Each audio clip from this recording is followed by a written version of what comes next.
Hey guys, welcome back to the channel. This is story about what if Naruto is able to learn the incredibly difficult Hiraishin Jutsu during a training trip to Mount Myaboka Part 1. Before I start, please do support for more amazing content and comments for Part 2. Do consider to subscribe my channel and share my video to your friends and check out the description as well. Let's start the video. Naruto struggled through the forest, barely able to stay on top of his feet. He had just learned the jutsu, and he knew that he had not ironed out all of the kinks, but the amount of chakra he exhausted using it was simply insane. Additionally, having clones use the technique did not really help his chakra stores any. Oh well, he would have time to work out everything in the future. It was over now though. Pain was defeated, he had talked with Nagato. And he was tired. So tired. Next thing he knew, he was no longer on his own 2 feet. He was pretty sure he had fallen forward on accident, finally succumbing to the exhaustion. He really was not sure if he had ever been this tired without passing out before, though was certain he would remember it if he had been. Looking at whomever he had fallen upon, he saw wild silver hair. "Kakashi-sensei?" he asked, his voice sounding weak. "Yo, Naruto. You did it." Naruto nodded into the man's back, for the first time a smile on his face. "I'm proud of you." There was something about the sincerity of Kakashi's voice that made the words sound more important than they ever had before, and Naruto felt like jumping up and down. If only he had the energy. "Thank you, sensei." "Tell me, Naruto. I was incapacitated during the fight. You know, lost on the road of life." Naruto did not need to be told what that meant. He had noticed Kakashi's absence during the intense showdown in the crater, and he felt certain that the man had died because it seemed impossible he would have missed the fight for any other reason, but there simply had not been time to think about it. He had to win the fight, had to confront Nagato. There was no other option.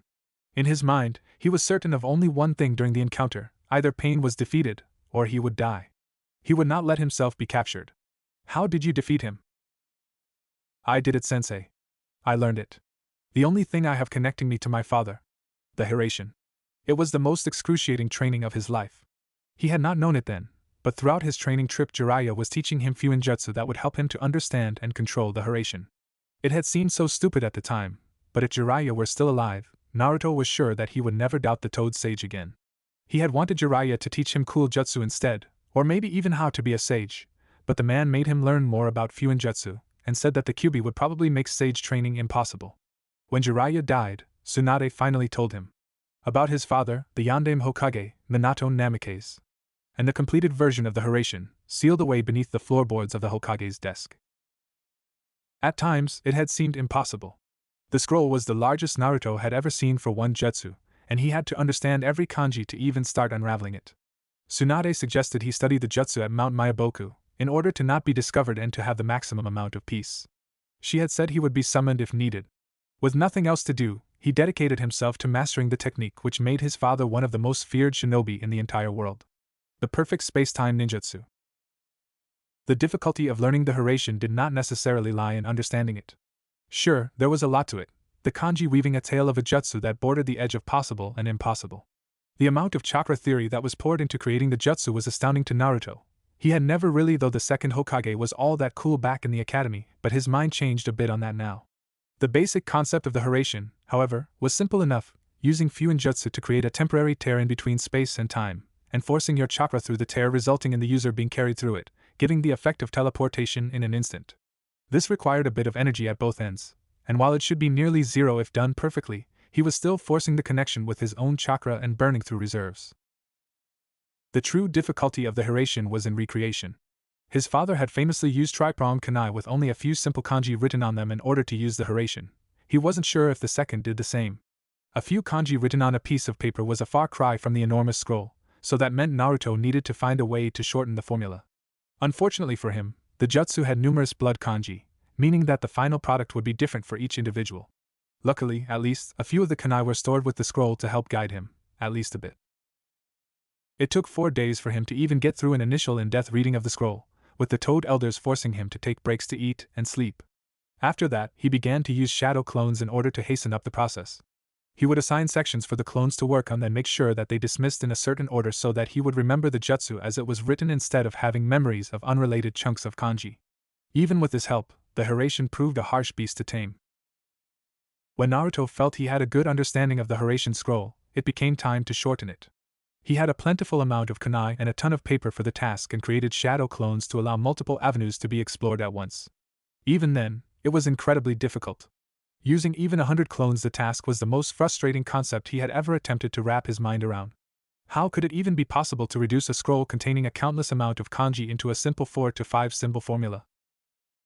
It took 2 weeks, and an immeasurable amount of work when considering the number of clones, before Naruto produced a formula that he could be only about 25% confident would work. It was the best he could do, however, so he left only a few clones to further ponder the jutsu and the shortened formula while he went to a secluded area. Attempting to actually use the Hiraishin was not something he could power through with a ton of clones. He needed to sit still and feel for the tear in spacetime combined with the feeling of his chakra in the handle of the kunai. After a few days, he had still felt nothing and his clones had not made any advance. Naruto was convinced, by this point, that the formula had to work. In order to increase the chances of feeling the kunai's chakra through the spacetime tear, he began to excrete his own chakra. At first, it seemed useless. At some point, however, Naruto felt it, the pulse of chakra from the handle of the kunai. It was faint, incredibly so, and obviously there was work to do since the object was only sitting a foot or two away from him, but it was a major breakthrough. As it turned out, once he sensed the kunai the first time, it got easier to feel with every attempt. Whenever he wanted to feel it, he could easily. And whenever he wanted to ignore it, it would stop. Apparently, sensing the kunai was more of a mental skill. Having gotten that down, the next step was simple, at least theoretically, teleportation. Or, as the case may be, forcing his chakra to flow through a tear in spacetime which would allow him to transport himself from one location to another in the blink of an eye. If that was not teleportation, however, he was certain it was as close as was possible through the use of jutsu. Getting his chakra to transport him was probably the easiest part of learning the jutsu, and even then, it took 10 hours. It was obvious that the Nidaime designed the jutsu in order to make the process as seamless as possible when compared to the rest of the learning procedure. All he really had to do was focus on the kunai and allow his chakra to connect to the point and move him. After he had managed to teleport a few times, however, he realized that he needed to practice orienting himself when he came out of the kunai. From what he had heard, his father could pop up in any direction he wanted, including even a few feet away. He spent a few more days like this, allowing himself to practice the technique and learn some of its nuances before committing to advancing much further. Even in the relatively short amount of time he was working on the technique, at least compared to the many years his father had spent perfecting it, it began to be second nature to feel the kunai's chakra. When he was able to change his stance mid-transport, he decided to move on. Sure, he still could only pop up within a few inches of the kunai, but he decided to work on that later. Somehow, after all of the careful training he had done up to that point, he allowed himself to get a bit arrogant and carried away. He had his clones create approximately 100 sealed kunai and place them all throughout the mountain. It had never occurred to him that he should not go from practicing on one kunai to practicing with so many, however, and as he began to search out the kunai's chakra, he became overloaded and passed out. When he woke up, he had one hell of a headache. The next time he tried, he was less overwhelmed and managed to stay conscious. He began to feel out the chakra when he asked the question that had never occurred to him. Not a single person had ever indicated he was a sensor, and neither had his own experiences. So, how was it that he could feel the chakra from the kunai? After pondering the thought for a few hours, knowing somehow that it would be important for something, he came to a conclusion. There was something about the kanji formula that allowed for the chakra from the kanji to leak into the space-time rift and create a unique path back to him, which he then retraced when he used his chakra to teleport between the kunai. It was at this point that Naruto realized, truly, that the second Hokage and his father were both geniuses of chakra theory. It took a few days' worth of practice, but eventually, he was able to feel all of the kunai's individual chakra and teleport quickly to them. It was then that Naruto realized yet another aspect of the jutsu. The space-time rift worked in such a way that, when he sensed the chakra from the kunai, he could feel the distance somehow. After more hours of practice, he guessed that the chakra path deteriorated on its way through the rift back to him, resulting in each individual chakra path having a different strength that correlated to distance. This meant that, theoretically, there was a distance wherein the path would not be strong enough to reach back to him. He was getting ready to test this theory when Ma told him that he needed to go back to Konoha. Dad was a real genius, wasn't he? He asked to Kakashi, who simply scoffed. Yes, he was. We could be on a mission, rain pouring down on our tent, lightning striking within a mile, and if he got the idea for a jutsu, it was obvious that he didn't notice the outside world. Naruto allowed himself a smile, thinking of the man that he had never met and never would meet. Yet somehow, with the Hiraishin, it felt like part of his father was there with him now. But don't sell yourself short, Naruto. Only 2 men have ever learned Hiraishin and they've both become Hokage. I still don't know how Sensei ever convinced Sandaime-sama to let him learn the Hiraishin in the first place. It's the only item with a triple S ranking, so you guess they don't just hand it out freely. You'll have to show me it soon. Promise? Promise. Naruto allowed his head to rest gently on Kakashi's back as they went through the forest, a silence between the two of them. There was so much work to be done with the jutsu still, so many ways he could develop his skill further. After all, compared to the feats boasted by his father, he was merely a novice in usage. He decided, however, that maybe he'd give it a break for a day or two, surely he had earned one. Maybe get Kakashi to tell him stories about his old man. Soon enough, they got back to the village, where Naruto was surprised to see an enormous crowd ready to greet them. "Our hero has returned!" came a loud shout from the crowd as numerous people began to run toward him. He got off Kakashi's back, feeling well enough to finally support his own weight. Kakashi simply took a step back, however. Before he knew it, there were children hugging him, tears in their eyes, thanking him for saving their families. He stood still, shocked. It felt so strange to him, he simply could not react. The hero of the leaf. Naruto returned to us. Our savior. Numerous shouts came from the crowd, as they continued moving toward him. It felt surreal. They were talking about him? It seemed too good to be true. Almost like something from a dream. He couldn't move his body at all, too dazed by the situation. He was startled back to life when Sakura ran toward him. "Naruto," she said, wrapping him in a tight hug. He could tell that she was crying, and from the fact that her hug was not crushing his will to live, exhausted as well. He willed his body to return the gesture, patting her on the back, as the woman who was one of the strongest people he knew cried into his chest. "Hey, are you okay, Sakura-chan?" He didn't know what to say. This was an entirely new experience to him. The pinkette looked up at him, eyes red. "Am I okay? So many people died." He was unstoppable. "I thought we were all dead.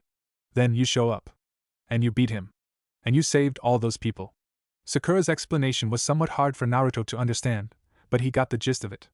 Of course the girl was a bit emotional after everything that had happened. He could not even comprehend what the fight must have been like before he got there. Chaos, no idea what was going on, people dying all around. He continued to hug her, trying to soothe the fearsome kunoichi. After a few more seconds, the girl let go of him as the crowd arrived. Naruto was greatly surprised when he found himself hoisted in the air by the massive group of people. 3 cheers for the hero of the leaf.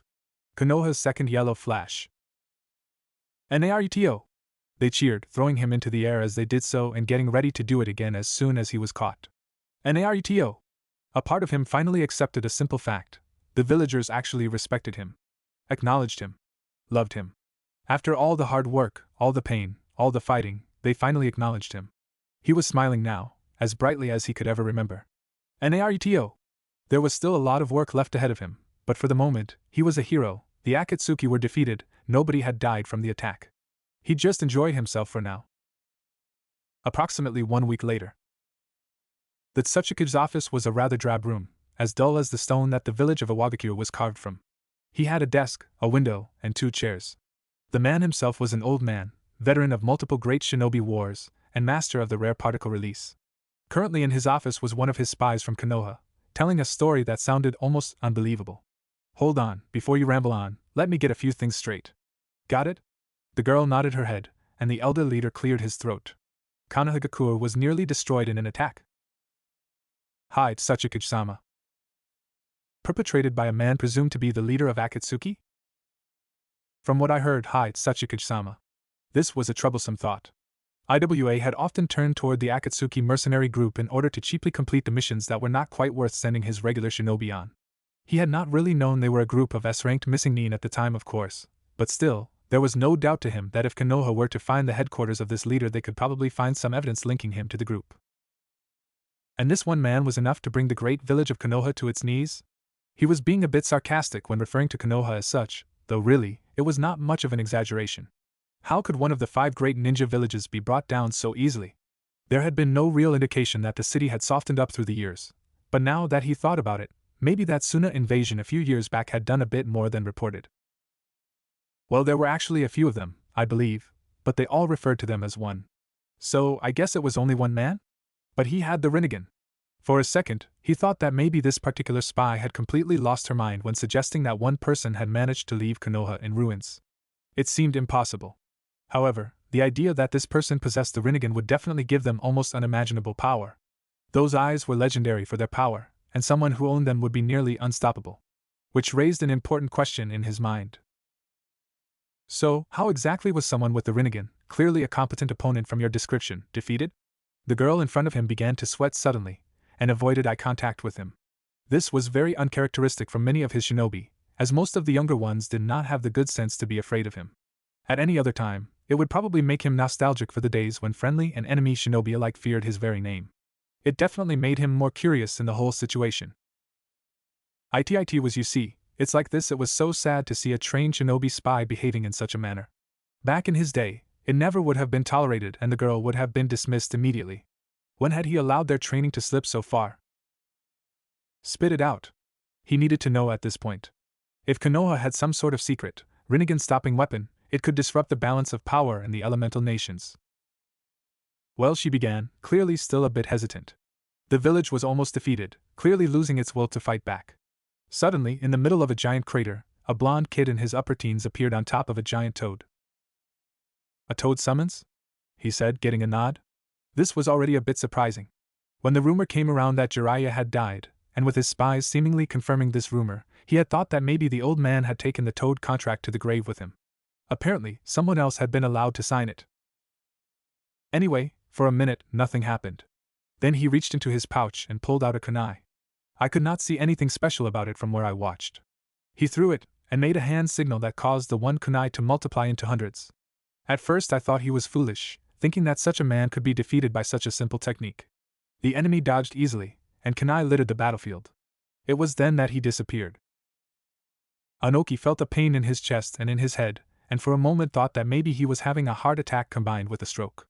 A lone shinobi throwing hundreds of kunai onto the battlefield? Then disappearing? Plus, hadn't the girl mentioned earlier that the kid was blonde? It reminded him of the last war, of the man whom had killed many of his best shinobi. He could still see it in his head, usually only in his nightmares. Maybe there was still a chance he was jumping to conclusions. Then reappeared in an instant. It made me think of a yellow flash. Just hearing the words flash and yellow in the same sentence again after all these years made him feel like he had spontaneously aged 15 years. If it were not for his decades of experience, he thought that maybe he would have fallen dead out of his chair. He did not, however, and began the fight to regain his composure. The fight escalated and I stood awestruck, watching the confrontation. Eventually, however, he managed to whittle down the number of enemies before using some sort of shadow clone jutsu combined with what I presumed to be Hiraishin to swarm the last guy standing. And just like that, the Rinnegan user was defeated. Having seen the end of the fight, I immediately left to inform you. Hearing the word Hiraishin made him shiver, but if the girl saw it, she was wise enough to say nothing. How could it be possible? That monster had been the only one who was ever recorded using the technique in such a way, and he had died almost 2 decades ago. He could still remember the smile on his face when he learned of it. Konoha, somehow, had taught another shinobi to use the technique. How foolish he was to have wasted all the years. If only he had done something all those years ago, maybe he could have prevented this. Suddenly, he felt a jolt of resolution through his body, and the calmness drilled into him from the time when he was himself a genin returned to him. He could no longer be the fence-sitter. Something had to be done, and that was final. The problem, however, was that even a weakened Konoha combined with Suna would likely be able to defeat IWA in a conflict. The first step to action would be to seek out a powerful ally, and Anoki knew of only one of the 5 Kage who would be willing to even talk to him about this. About the same time. The office of the Reikage was essentially a weightlifting room with a desk next to a window. An extremely muscular man sat behind the desk, the hat of his office on his head, and over 100 pounds of weights in his right arm serving as a warm-up. Across from him sat a somewhat timid man, deemed useless in the field of traditional ninja work but trained in appearing average. He was one of the few permanent spies he sent out, and this one had been in Konoha. The man told an incredible story, involving a man with the Rinnegan appearing out of nowhere, wreaking havoc, and reducing a large section of the city to rubble. Rarely had he found himself so interested in something that did not involve his own training. If this were true, that meant that Konoha had finally been taken down a notch. And then, when everything seemed lost and I was planning an escape, a giant cloud of smoke arose from the crater. When it cleared, I saw some blonde teenager sitting atop the boss of the Toad Summons. A teenager being able to summon the leader of one of the major summoning clans? That was very impressive, but he doubted that they would be any match for the Rinnegan. It was admirable, however, for a young shinobi to be so willing to die for his village. Maybe he could replace that kid with some Kumo shinobi and have it taught in the academy? But why exactly was his spy worried with a meaningless detail like hair color in that situation? After a moment, he drew out a kunai. He was a good distance away, so at the time, I did not notice anything special about it. He threw it, and did a hand seal which caused it to multiply to around 200 kunais. Naturally, against the Rinnegan, all of them missed. But then something happened after that. I am not sure if you'll believe me. I raised an eyebrow at the man. He was the Raikage, he could handle any revelation no matter how big or small. How dare he, some cowardly spy, even imply that he would be unable to understand? Maybe he'd give him a lightning straight, and hospitalize him to remind him of his place. He disappeared, and a split second later, reappeared above one of the kunai. He did not even have the time for his brain to process what exactly had been said before his body reacted and his left hand shattered the wooden desk into nothing but splinters. A second later, he allowed himself to think. It seemed that Konoha had found some way to teach the Hiraishin Jutsu to one of its shinobi. He knew that it had always been a possibility, he just wondered why they had not immediately done it upon that blonde's death. You am anyway, the man said, for some reason shocked by the destroyed desk. That Konoha shinobi won the fight, and I immediately decided that you would only believe me if I told you myself. So I left for Kumo as quickly as I could, knowing that I would not be missed among all the casualties. It was good of you to tell me this. Dismissed. Left alone in his office, I began to think. If there was now a second yellow flash, it could be nothing but trouble for his entire village. The original had been the only man he had ever encountered who could move faster than him, and the time they encountered each other in a forest still got under his skin. The way that man had toyed with him and his brother, as if they were nothing. Of course, he had improved in the many years since then and had always wanted another meeting. Until now, that had been impossible with the man dead. The opportunity was perfect, really. Konoha would be weakened and in a state of rebuilding. If Kumo could strike now, it might be the best chance they'd ever have to eliminate Konoha as a threat. Not to mention, he could get the chance to face the Yellow Flash once more and prove that he was now the strongest shinobi in the elemental nations. Even if he did not get to do it personally, the satisfaction would be almost the same. Plus, there was the fact that B would be around to protect the village, meaning he could be on the front lines. And though he would never admit it out loud, it could be extremely dangerous to let some teenager who managed to learn the Hiraishin more time to develop. There was a problem, however, in the form of Suna. Sure, Suna was the weakest of the 5 ninja villages, but they were not weak. Fighting Konoha and Suna at the same time, alone, would prove a very difficult task. Although he was confident that his shinobi would pull through, especially with his leadership, there had to be some way to help shift the odds even more into his corner. That's when an idea struck him that made him so excited he jumped out of his seat and accidentally threw the weights in his right hand through the ceiling. Of course, there was one other Kage who would hate to hear about a new yellow flash. It had been about 3 weeks since the pain attack, and Naruto was spending yet another day committed to doing nothing other than helping to rebuild the village of Konoha. As he had found out a long time ago on the Wave mission, his shadow clones were perfect for the task of large-scale construction. Sure, they were not exactly carpenters or architects, but people were needed to move the building materials and other simple tasks. He could not be exactly sure, but he guessed there were around 300 of himself running around, all fully occupied. The village was really rallying itself together, and for the first time, Naruto felt he understood the will of fire. Many of these people, ranging from civilians to high-ranking shinobi, had lost all of their worldly possessions in the attack, and yet, here they were working their hardest to rebuild. They had the option to either break down or work hard, and they chose hard work. Unfortunately, not everyone was able to contribute to the effort. As it turns out, when Nagato returned life to the dead, the jutsu healed the fatal wound only. So, there were still a large amount of injuries to deal with. The hospital had been in the center of Konoha, and thus was completely destroyed by pain. One of the first things they set up in the days following the attack was a large medical area consisting of many large tents. It was a crude, not entirely sanitary method of dealing with the injuries, but was the only real option they had. All shinobi who knew medical jutsu were called upon to help treat the patients, but since medical jutsu was not a widespread area of expertise, the volunteers had a difficult time. With Lady Tsunade in a coma, Sakura was doing her best to lead the effort.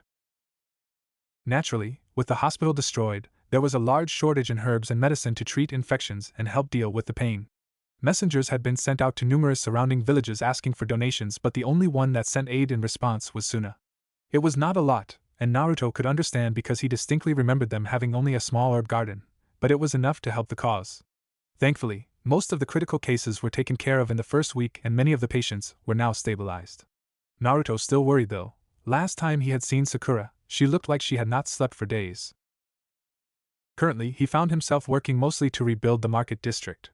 It was important to get the economy of the village functioning again if Konoha was going to recover from the attack. At least, that is what Shikamaru's dad, advised. The man was one of the leading figures in the rebuilding and was apparently as much of a genius as Shikamaru, so Naruto did not really think himself one to argue. Naruto! He heard his name shouted, and thought the voice sounded only a little familiar.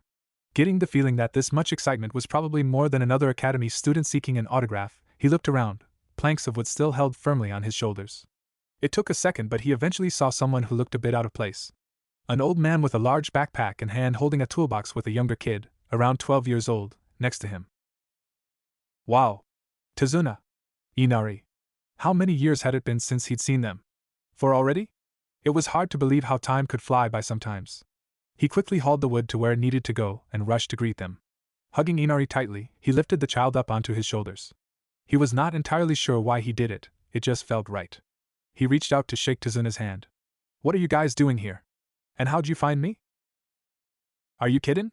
The older man said, laughing.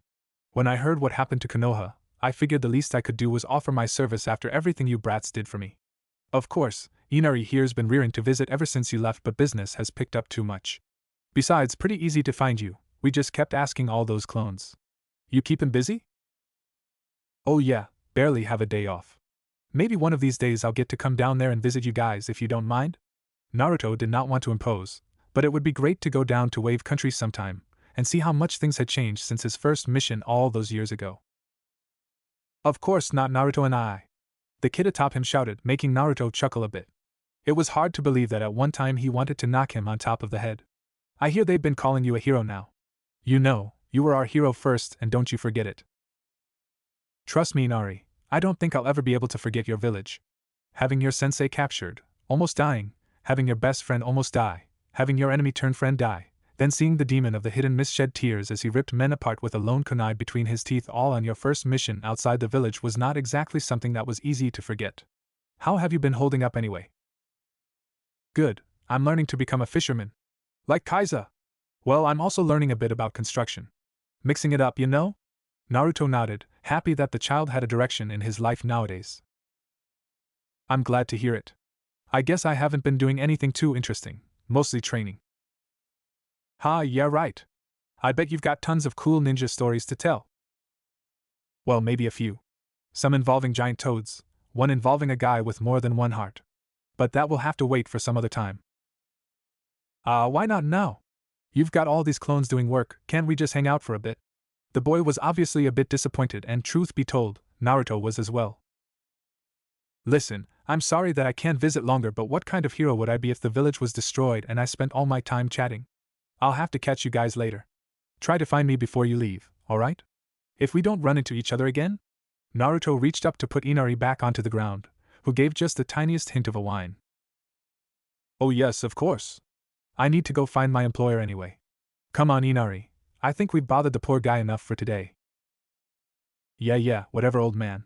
See you around, Naruto and I. The two of them walked off, leaving Naruto with a smile. As good as it was to see Tazuna and Inari again, there was no shortage of work to be done. And yet, now that he thought about it, there was one thing in particular that he knew he needed to do above all else. He'd been avoiding it for a few days, but he didn't really know why. He might as well get it taken care of while he was already distracted.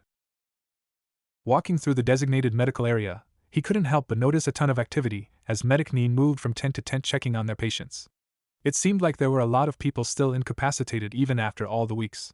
He knew where he was going, however. He walked to a large white tent that was deemed the medical headquarters.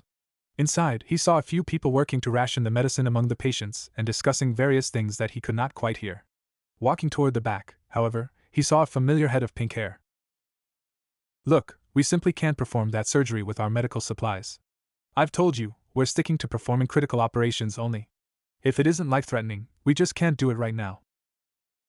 Sakura. The pinkette turned away from the nurse she was talking with to look at him, and Naruto could not help but feel concerned for his teammate. Her usually well-kept hair was in total disarray, and she had bags underneath her eyes.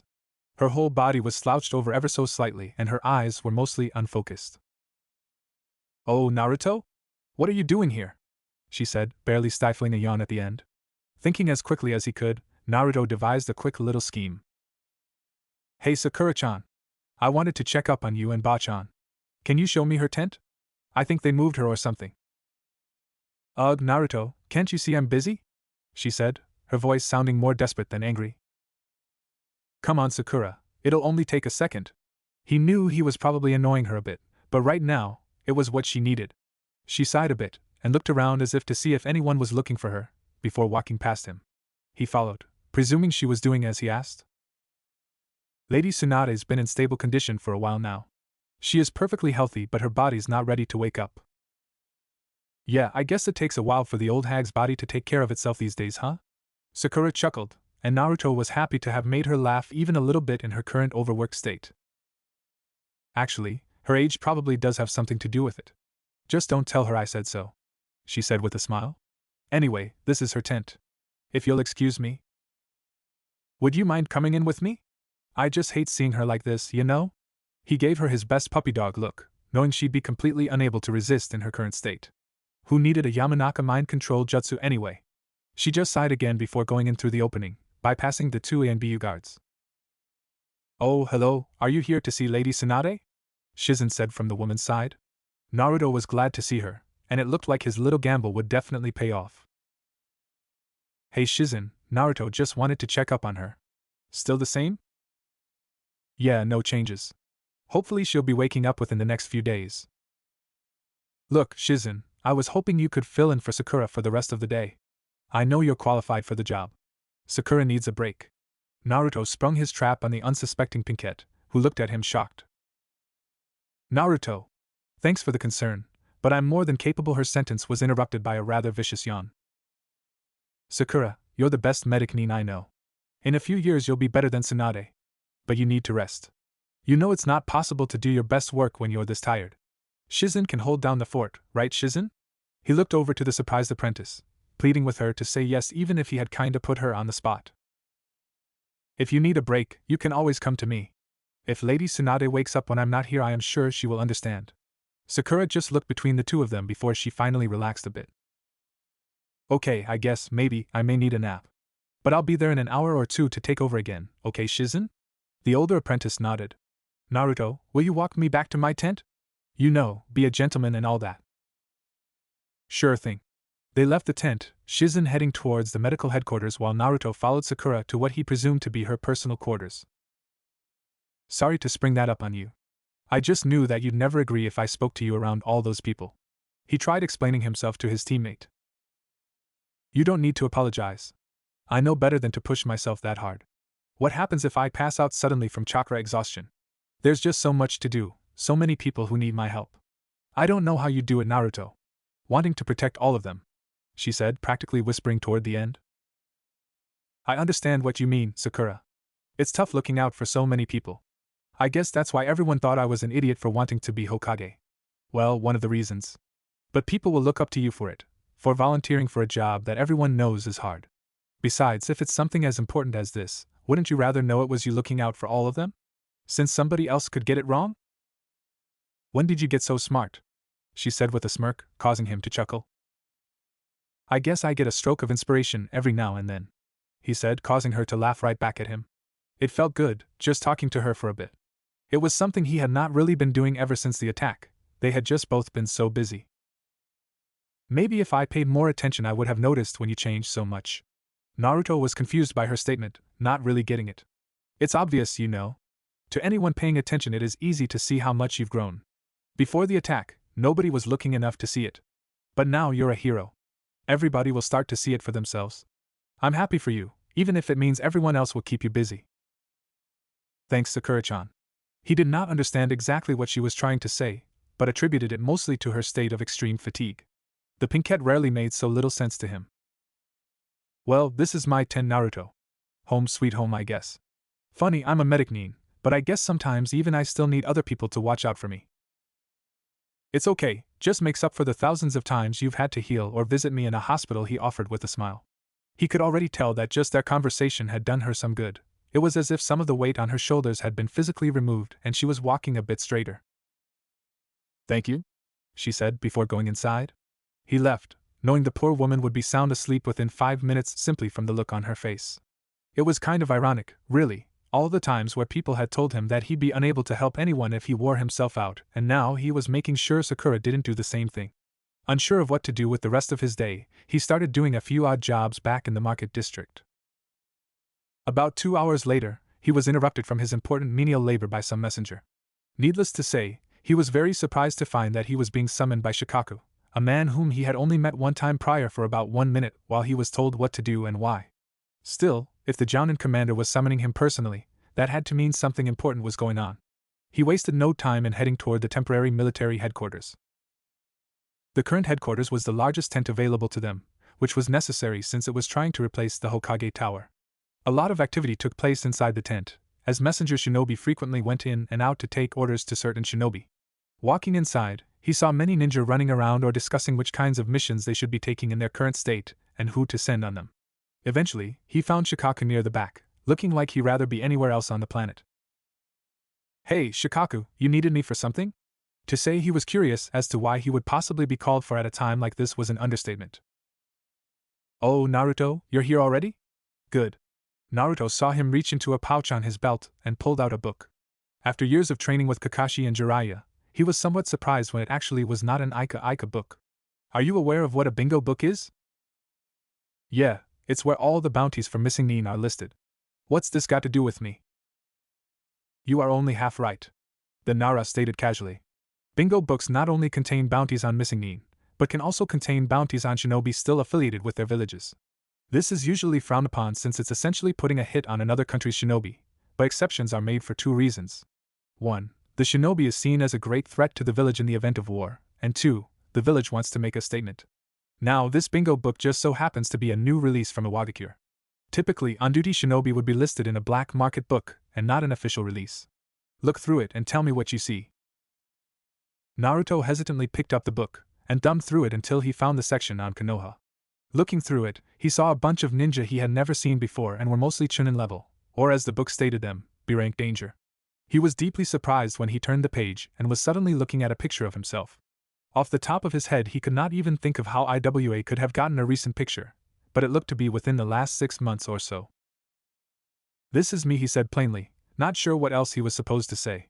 He had never even been in IWA and they were putting a bounty on him? That didn't make any sense.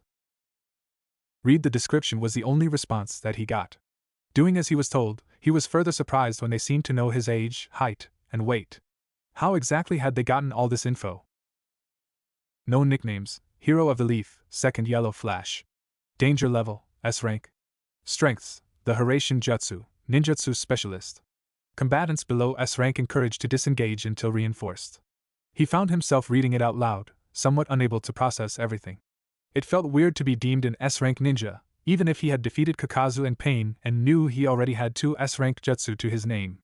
Also, it seemed a bit odd that they would already know those things about him since they were so new. And the bounty? His eyes skipped back to the very top of the page, where the bounty was usually listed. He had bypassed it earlier out of surprise from seeing his own picture and name, he supposed.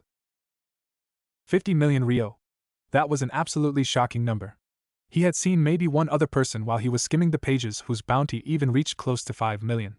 Why was IWA willing to pay so much to go after him? It didn't make any sense. Dead or alive. Now I need you to listen to me, alright? That is not just a regular bounty on your head, it is the highest current total in the book. For comparison, Kakazu was at 25 million. Haiden was 20 million. Deidara, whom was from IWA, was only at 15 million. Sasori? 13 million. Asuma, son of an active Hokage with direct ties to the daimyo, was held at 35. I think that it's clear that Tsuchikage is holding a bit of a grudge from your father's actions in the last war. Additionally, I don't think it's possible, certainly not probable, that IWA is paying that total alone. There has been a lot of troublesome things happening recently. As you know, we're allied with Kusa, who serves as a buffer between the lands of earth and fire. We just got a message about a day ago from them stating that a lot more IWA nin are doing increased border patrols. Coincidentally, to the northeast, we've got reports that Kumo nin have been patrolling into the land of bears and harassing Hashigakure. Officially, Kumo and IWA have never been allied, though for a large portion of the last war they practically ignored each other. Personally, I think it is odd that IWA and Kumo are testing our allies at the same time, and I think the two of them are cooperating. It was amazing how lazy the man could sound even when describing something that seemed important. Naruto did his best to try to comprehend everything. Kumo and Iwa working together against Konoha would obviously never be a good thing, but it was especially bad at a time like this where a lot of shinobi were either injured or occupied with rebuilding the village. So, why are you telling me all this? He wasn't entirely sure he understood the point of telling him anything past where he learned he was in the bingo book. As interesting as it all was, he was just some low-level genin. You're a hero now, Naruto. The honor is not without its burdens. These people look up to you, respect you. And if Kumo and Iwa start encroaching on us, they'll look for you to leadership. Shikamaru told me you want to be Hokage. Well, this is where it starts. Just like your father. Now, it seems obvious to me that, if you've defeated 2 S-ranked opponents and are S-ranked in Iwa's bingo book, you are not a genin-level shinobi. On my authority as Jounin commander, I hereby grant you a field promotion to the level of Jounin effective immediately, to be judged by Lady Hokage upon her recovery. At some point, Naruto had started to wonder if perhaps Shikaku's ability to give such detailed explanations without changing pitch while sounding completely disinterested was some kind of Nara Kekai Genkai. It was a bit worrisome to think that people would start looking to him for guidance, but like Shikaku said, it was a natural step toward his dream. Still, he was completely blindsided by his sudden apparent promotion. Thanks I guess? He did not really know what to say. He went from learning that people would be willing to pay an absurd amount of money for his death to being promoted and skipping the rank of Chunin. It was a bit of an emotional roller coaster, to say the least. One more thing, the amount of work you've done for this village is appreciated greatly. However, you should be ready for regular mission duty. At the very least, every Jounin is needed at this time, but we especially cannot have an S-rank shinobi unavailable. That will be all. Naruto gave the man a courteous nod before turning around. There was a lot for him to take in. He had to worry about the possibility of conflict once again on the horizon as well as prepare for his new duties as a Jounin. Not to mention the fact that he would have to tell all of his friends. He could already see Konohamaru's smile. Wait, Naruto, he had barely taken a step before he heard the Nara's voice call out to him. Well, if speaking slightly louder than usual counts as calling out. Yeah? What is it? For a second, he allowed himself to think that maybe he had walked away too early, but he was sure that Shikaku dismissed him. Look, I guess I feel bad that you're a teenager and have a bounty on your head or something, not sure. You don't have to listen, but I just want to give you some advice. Your father used the Hiraishin, the jutsu did not use him. Shikaku waved his hand to dismiss him this time, and Naruto thought that maybe it was possible the man had enjoyed using him as a distraction from his duties. He was not entirely sure what exactly a Jounin commander was responsible for, but it seemed they had a lot of responsibility when the Hokage was out of action. As night began to approach, Naruto began to walk back toward his tent. At this point in the day, most of his shadow clones had finished their construction jobs and dismissed themselves, and as a result, he was feeling rather exhausted. He did not quite understand Shikaku's last words to him, but assumed that he would figure it out given a little bit of rest. It had been a long day, full of physical labor and surprises. Uzumaki-san, I have called for a meeting of the Konoha Council to take place at sunrise tomorrow in the military headquarters. It is my wish that you will be able to attend as a guest of mine. This scroll will serve as your key to get into the tent, and I look forward to seeing you there. The main topic of discussion will be the seemingly impending threat of war.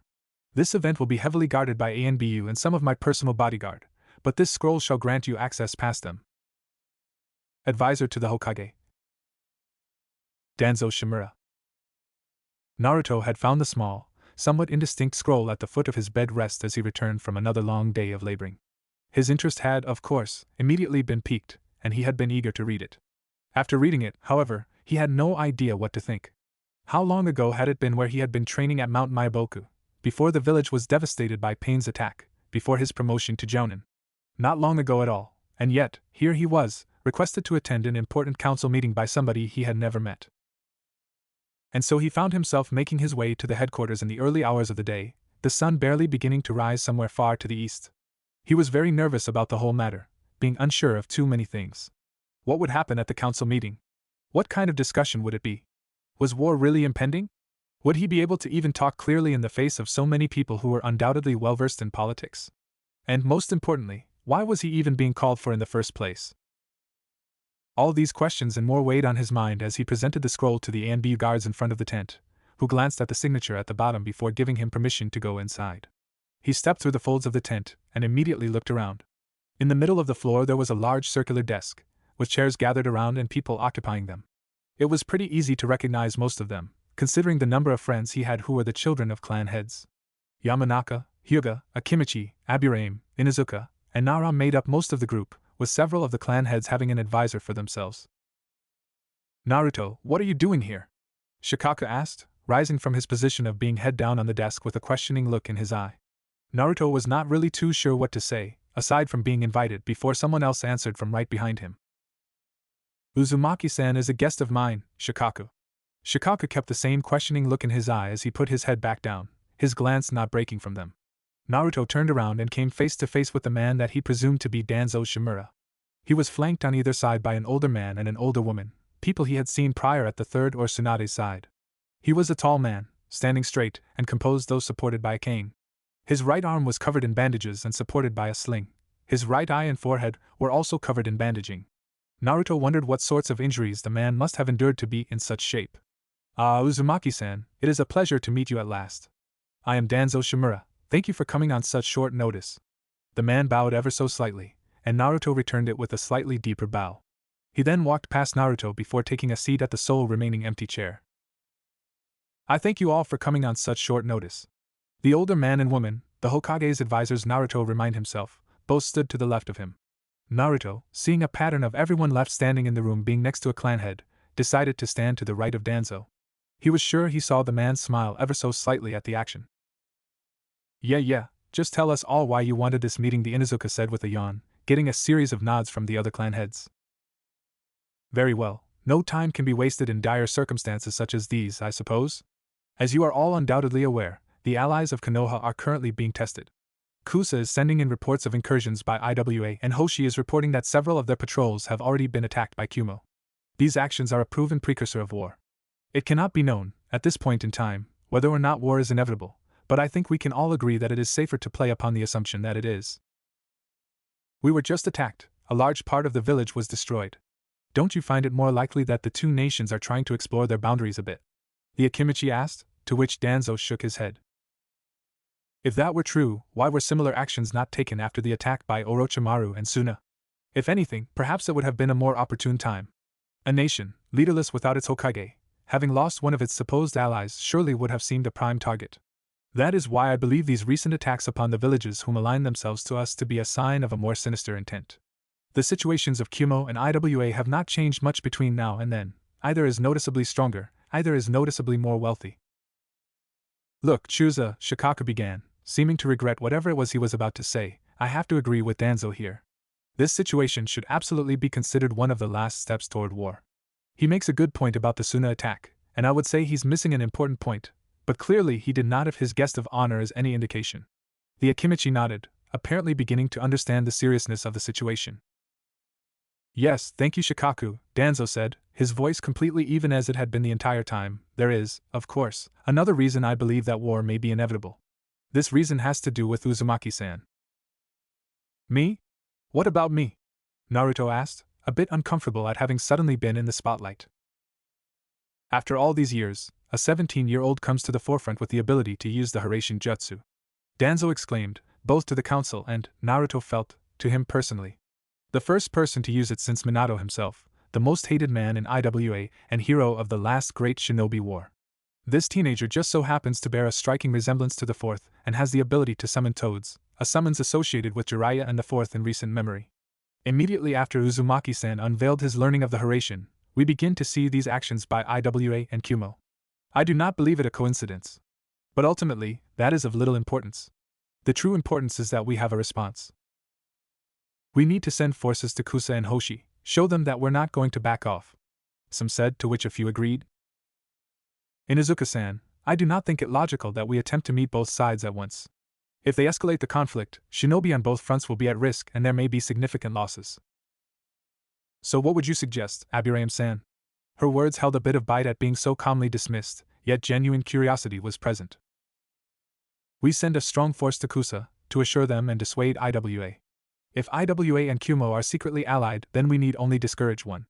There were a few nods for the Aburame, some of the present agreeing with his position. But how do we explain to Hoshi that we are ignoring their plight?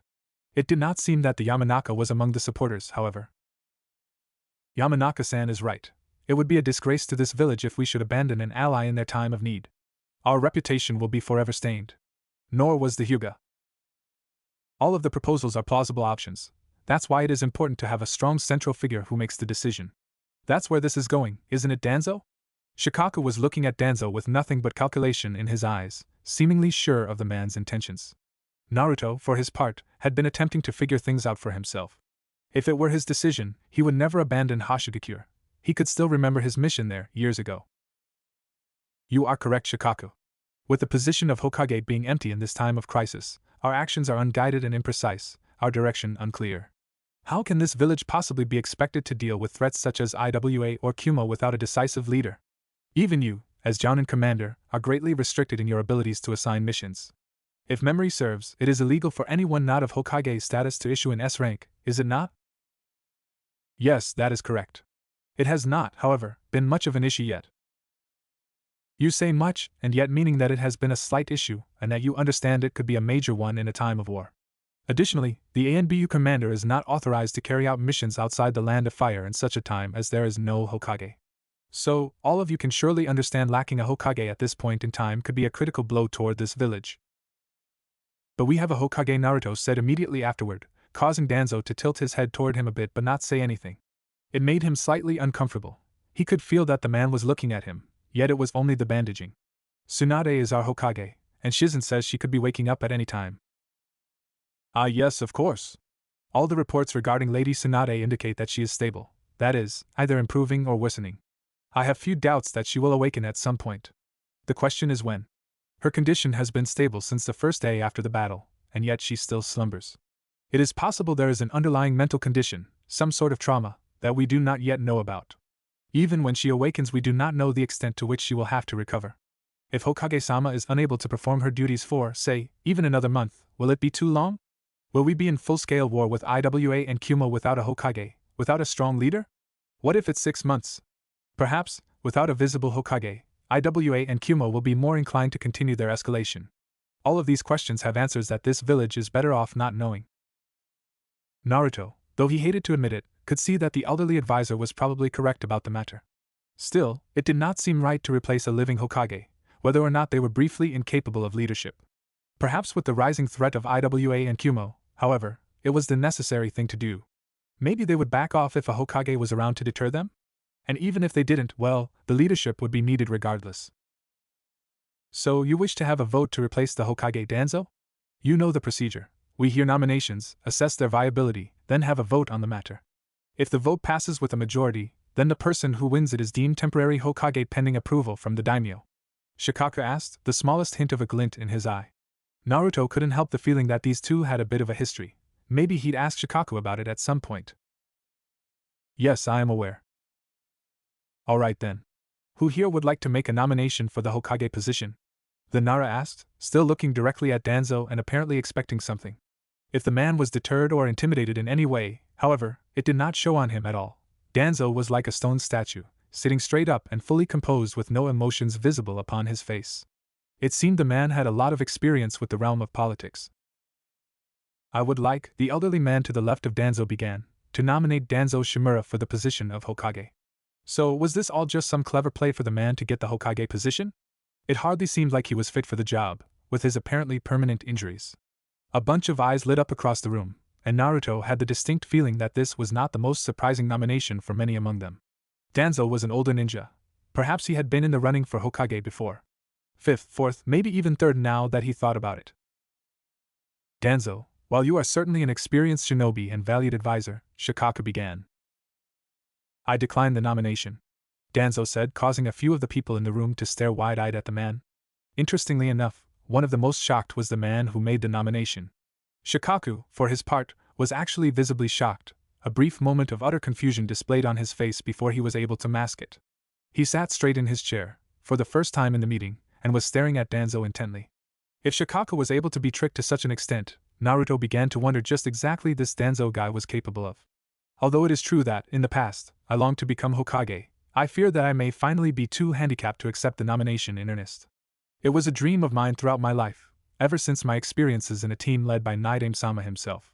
Having been passed on for the titles of 3rd, 4th, and 5th, it is clear to me that at this point in my life it is foolish to pursue such a direction.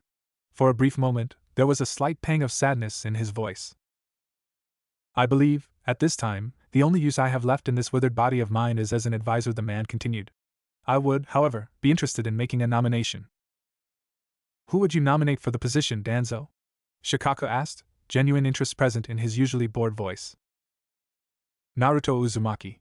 The room was silent and Naruto, for his part, felt like he had just been struck by a boulder. What was going on? Here he was, suddenly thrust into the conversation for a new Hokage by a man he had just met. The only way he could have been more surprised, at this point, was if Itachi and Sasuke came through the door singing a duet about pacifism. He wanted to say something, he was sure of it, but nothing came to mind for him to say and his mouth was suddenly feeling a bit dry. If I may, allow me to explain my nomination. Uzumaki-san is certainly young, Danzo said, every eye on him at this point yet seemingly unaffected. However, we must look at the bigger picture. His strength has grown at an incredible rate, and his most recent feat includes taking down the owner of the Rinnegan. Considering that Kakashi and Tsunade were unable to surpass Pain, this makes him quite possibly the strongest shinobi in the village, and at such a young age. With his unique shadow clone training method, we are looking at a Hokage whose ability to train while even on duty is unparalleled, a shinobi strong enough to defeat the leader of an organization of S-ranked criminals who will continue to get stronger as the days go by. Additionally, even at the age of 17, he is an accomplished sensei of sorts and has taught Konohamaru Sarutobi both the Shadow Clone and Rasengan Jutsu. Would Team Episu be the most accomplished genin team of their generation without Uzumaki-san assisting in their progress? Such a thing seems doubtful. I know that he may currently lack experience, but realistically, with a team of advisors and the aid of Shikaku, I imagine that it will not be as important as it would seem.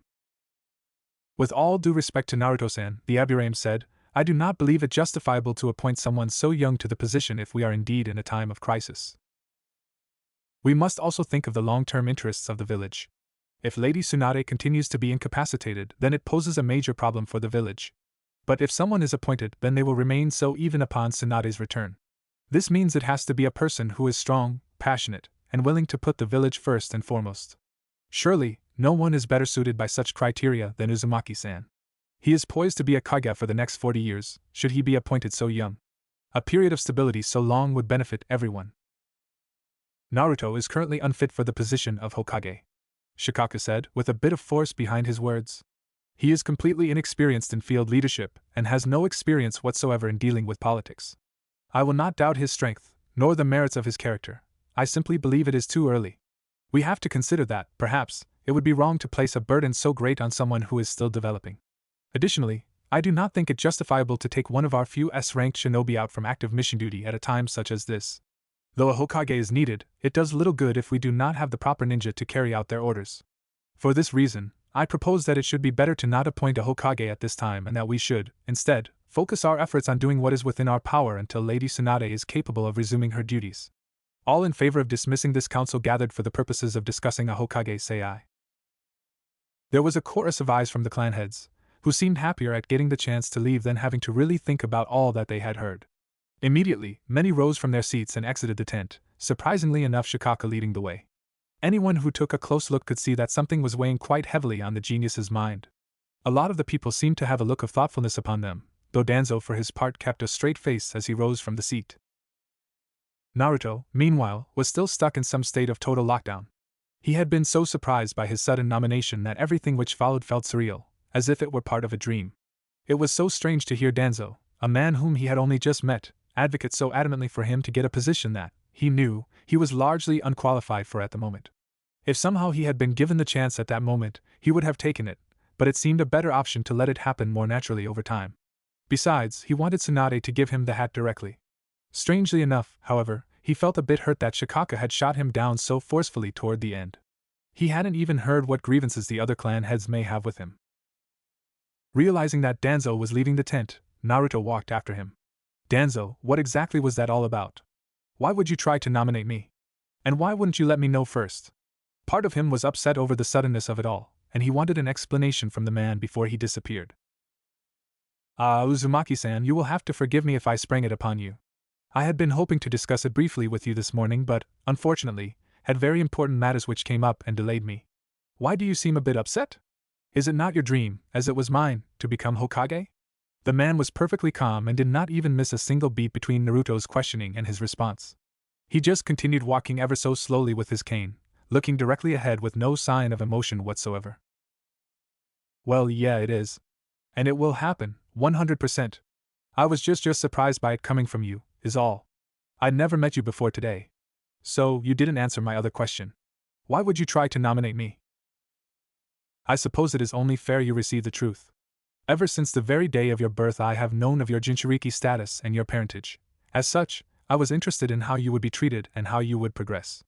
I wanted to be able to train you myself, but Hiruzen ruled against me on that regard. I hired a number of retired shinobi who kept tabs on you, whenever you were in the village, throughout your childhood all the way up until you left with Jiraiya. They would report to me on your status, things such as your apparent mental health, your reaction to the villagers' treatment, and eventually on the results of your training. And though I know you may bear some ill will over me watching you, I assure you it was on behalf of your potential both as a Jinchuriki and the fourth son. Potential of such levels must not be left to chance when it could benefit the village ever so much.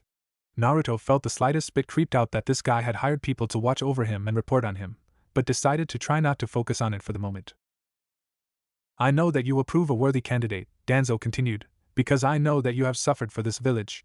A true Hokage understands that it is not a perfect village nor a perfect world. This village is filled with citizens who do not understand the very frailty of their existence, shinobi who are happy to accept mediocrity in favor of an easy life. Yet, it is the most important thing in the world because it is ours.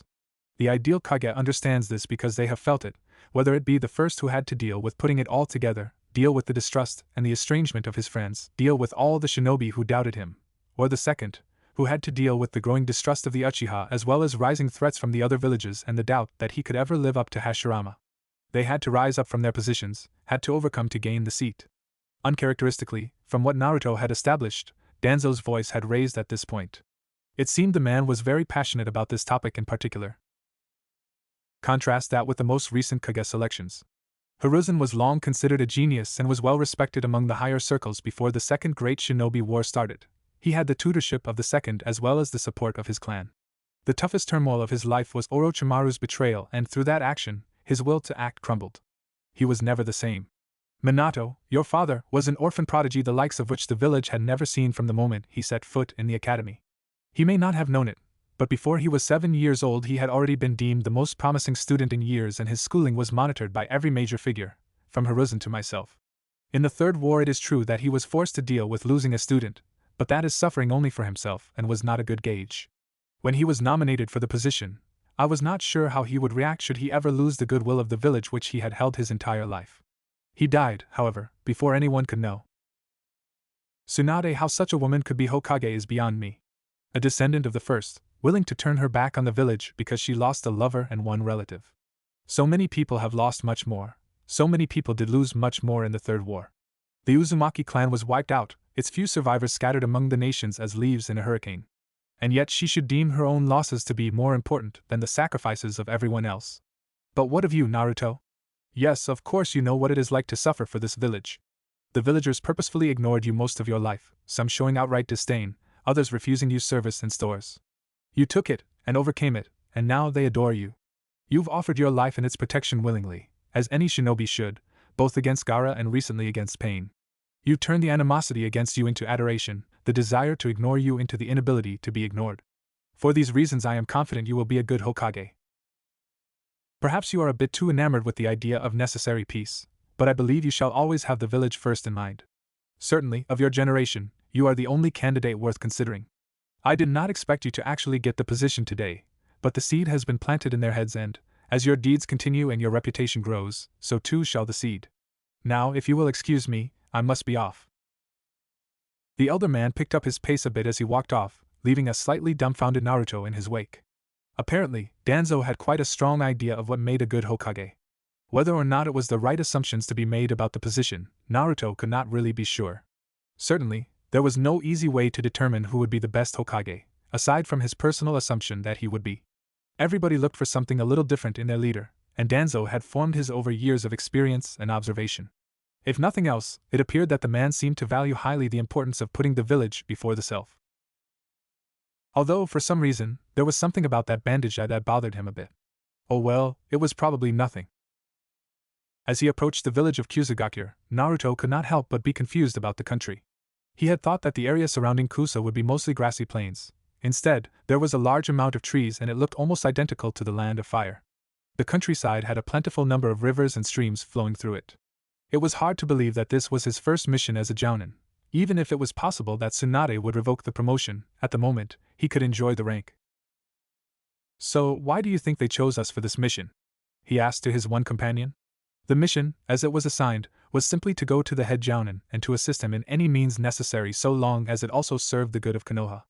Basically, help Kusa unless they want them to do something that would betray their village.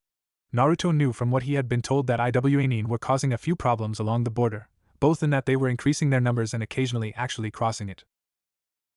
The man closed his book but made sure to keep a finger on the page. Well, Naruto, here's what I think. Konoha is low on manpower at the moment. Normally, for a mission like this, they would send at least 2 teams consisting of a jounin and a few chunin. Probably also there would be various other shinobi participating in different types of missions in the area. Now, I don't think I need to be modest here. We are 2 of the village's strongest shinobi. They expect us to be able to fill in, quality over quantity and all that. Plus, if I had to guess, I would assume that they're sending us as a show of force to Iwa and a show of good faith to Kusa. Naruto nodded. He had kind of guessed that those were the approximate reasons but wanted to have a more experienced view on it. Ever since the debacle that was the council meeting with Danzo, he had been doing his best to really think on what would be the best course of action, a skill that he would certainly need when he becomes Hokage. That makes sense, Kakashi-sensei. I guess I just don't really understand why they would send me if Iwa is involved. I mean, there's a bounty on my head and they hated my father. Isn't there a chance they'll, react poorly if they see me? Yes, Naruto, that is indeed possible. However, there are 2 possibilities at the moment. Iwa is probing us for weakness, or Iwa is preparing for an inevitable attack. If it is the first option, then it would be a sign of weakness for Konoha to try to hide one of its most promising shinobi from duty. It also serves as a show of strength and confidence that we would be willing to send you here even knowing of their position regarding you. And if it is the second option, they would attack anyway, so there is no point worrying about it. Kakashi smiled at him, but Naruto was not entirely sure how he felt about the whole situation. It seemed like such a short time ago, when he promised Nagato that he would find some way to bring peace to the world, and yet here they were, on the verge of war. He believed every word he said to the man, but perhaps he had been speaking a bit too excitedly. As much as he hated to think about it, maybe he was too young to be promising all these things. After all, he was only 17 years old and barely understood the politics. Just when he was starting to feel a bit down about it all, he remembered Jiraiya and felt a renewed drive. If that old pervy sage had believed in him, the least he could do was believe in himself. Yeah, I guess you're probably right, Sensei, he said, after giving it a moment's more thought. Perhaps these types of things were still a bit above his pay grade, for the moment, but he would figure it out in time. They came across a sudden clearing in the forest, and seemingly out of nowhere, there was a large plain in front of them. On this plain he saw for the first time the village of Kusagakure, and thought that maybe now he understood the name. The village was built in a large natural clearing in a forest covered by grass, so he supposed that they were hidden by the grass? Truthfully, part of him kind of thought that the village was just too late to name themselves Konohagakure, but maybe he was a bit biased. The village itself was of a decent size, nothing near Konohagakure but definitely bigger than some of the smaller ninja villages like Hashigakure. It made sense though. Kusa was often seen as one of the most likely villages to replace Suna, though Naruto was quite sure that would never happen in Gaara's term of office.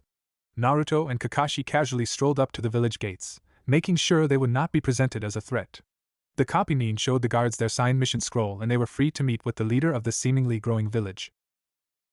Walking down the streets of the foreign village, he could see that they were doing well. A lot of people were strolling the streets, with merchant stalls up and down the sides. It made sense that they would be doing well. Lumber and food were in heavy demand by his home village at the moment, and Kusa could provide both with little issue.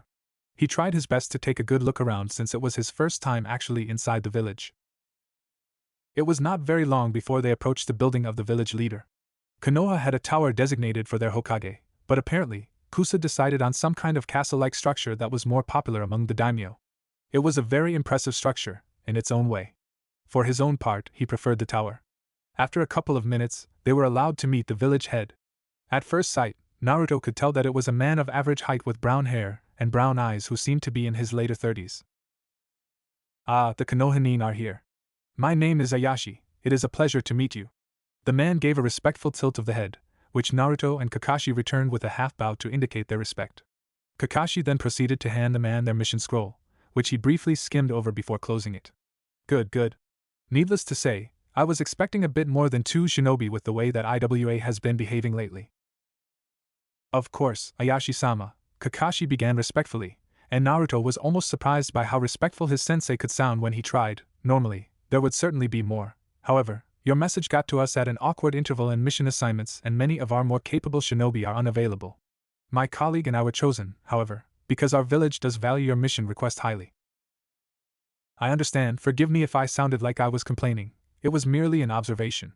I am certain that Kakashi Hatake of the Sharingan Eye and Naruto Uzumaki, the second Yellow Flash, will be enough to help dissuade a few wandering shinobi. Now, I'm sure you have already heard that IWA has been increasing the size and frequency of their border patrols recently. I imagine the council shall be quite grateful to hear that it is you who has been sent. You will be teaming up with 2 of my more experienced genin squads and helping them to perform patrols. I will have them retrieved now. Please go get teams Daisuke and Hideo. One hidden ANBU agent left the room while Naruto and Kakashi waited for them to return. The door opened abruptly, and 2 teams of shinobi came in. It seemed like Kusa used the same genin team system as Konoha, as there was 1 Jounin sensei per 3 genin. Naruto did feel a bit awkward, however, because the genin in the room were perhaps only a year or 2 younger than him. Practically speaking, he knew that there was nothing to be worried about since there had been far younger Jounin than him before, but something about it just seemed unusual. Additionally, it was a little weird that the head Jounin of Kusa, a man he had never met, recognized him immediately. It suddenly seemed like there were so many new things he would have to get used to. Teams Daisuke and Hideo, these are the Konoha shinobi that shall be assisting you in your mission. As you know the lay of the land, you will be in charge, but keep in mind that these men are highly respected allied Jounin and should be treated as such. Dismissed. They left the room, grouped together but with the 2 Kusa Jounin leading the way forward. My name is Daisuke Kazuhara, a shorter than average but somewhat muscular man said. He was about 2 to 3 inches shorter than Naruto with unruly brown hair, kind of like Kiba's except it flowed down instead of spiking upward. And I am Hideo Takugama, the other man said with a bow. He was a tall, muscular man whose black hair was hidden away by a bandana. He was obviously a very physical fighter judging from his body type. We will be splitting up, with my team heading toward a northwestern village not far from the border and Daisuke's team heading to the mouth of the Tsuya River and patrolling along its banks. We will patrol these areas for 2 weeks, keeping an eye out for IWA shinobi.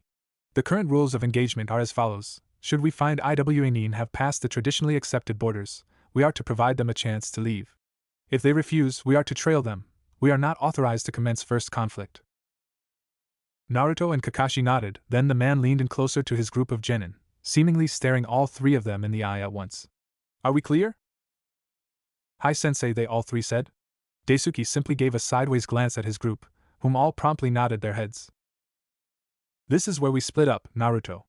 I think I'll go with the man proceeded to point between Hideo and Daisuke, humming something that was barely audible. It almost felt relieving to Naruto to see his sensei behaving a bit like his normal self. The man had been a bit too serious ever since the pain attack. Hideo. You shall patrol the river with Daisuke then. Kakashi put a hand on his shoulder and pulled him a little closer, before speaking softly into his ear. Be safe, Naruto. I know it's your first assignment as a Jounin, but just keep a cool head and you'll pull through. Thanks, sensei. Naruto's eyes lit up as he thought of something. By the way, he said, backing away from the man and reaching into his kunai pouch, pulling out one of his Hiraishin kunai he used during his training. Here, take this. I can't be sure the maximum distance I can travel, but it just seems like a good idea for you to carry one. The copy nin nodded before putting the object into his pouch. You should probably also take one as a precaution, he said toward Daisuke. So you are the Hiraishin kid then? You know, I thought it was you but I didn't want to say anything, the Kusanin said with a smile as he took the kunai, examining the formula on the handle closely.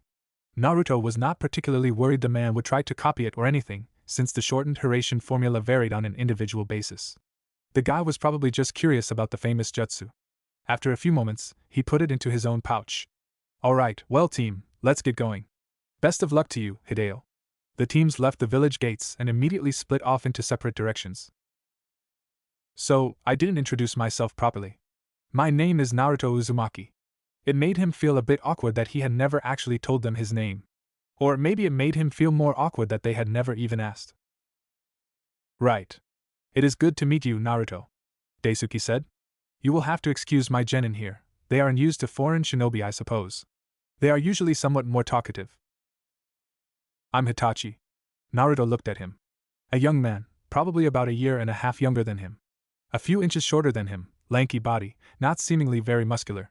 Brown hair, which seemed to be quite dominant within Kusa, with brown eyes as well. He had an energetic voice, a bit like Kiba or himself. Natsuko.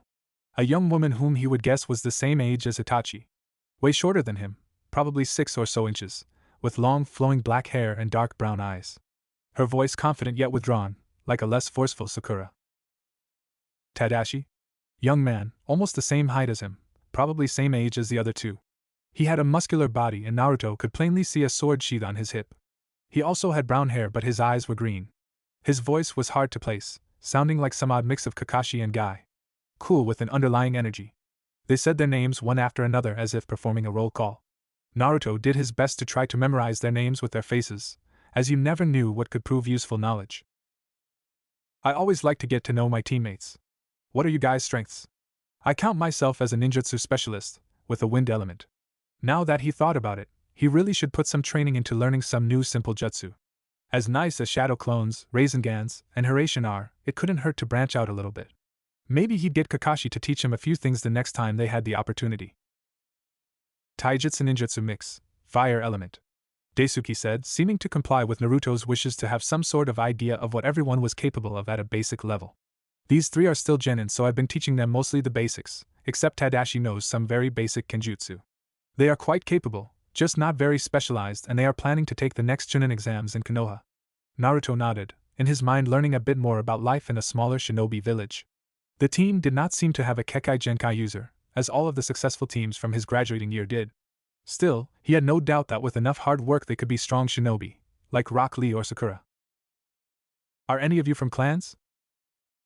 Tadashi here is from a kenjutsu-focused clan, that's why he has a sword. He's not too experienced with it yet though, but in time I am sure he will become quite proficient. Hitachi and Natsuko are not clan shinobi, which is to say that they are not from established clans with sufficient influence in the village. What's Konoha like? One of the genin asked, and Naruto was pretty sure that it was Hitachi. He had curiosity written in his eyes, but both of his teammates glared at him a little bit. Suddenly, something clicked in Naruto's head. Kusa was a village known for its diplomatic niceties, and it seemed to him that it was mostly the Jounin's job to talk to him. He had noticed Daisuke jump in to speak for the genin a bit too much. Naruto was glad he had made the connection because he had thought that the kids were afraid of him, or something. Konoha is a very large village, with a lot of people and a lot of different clans.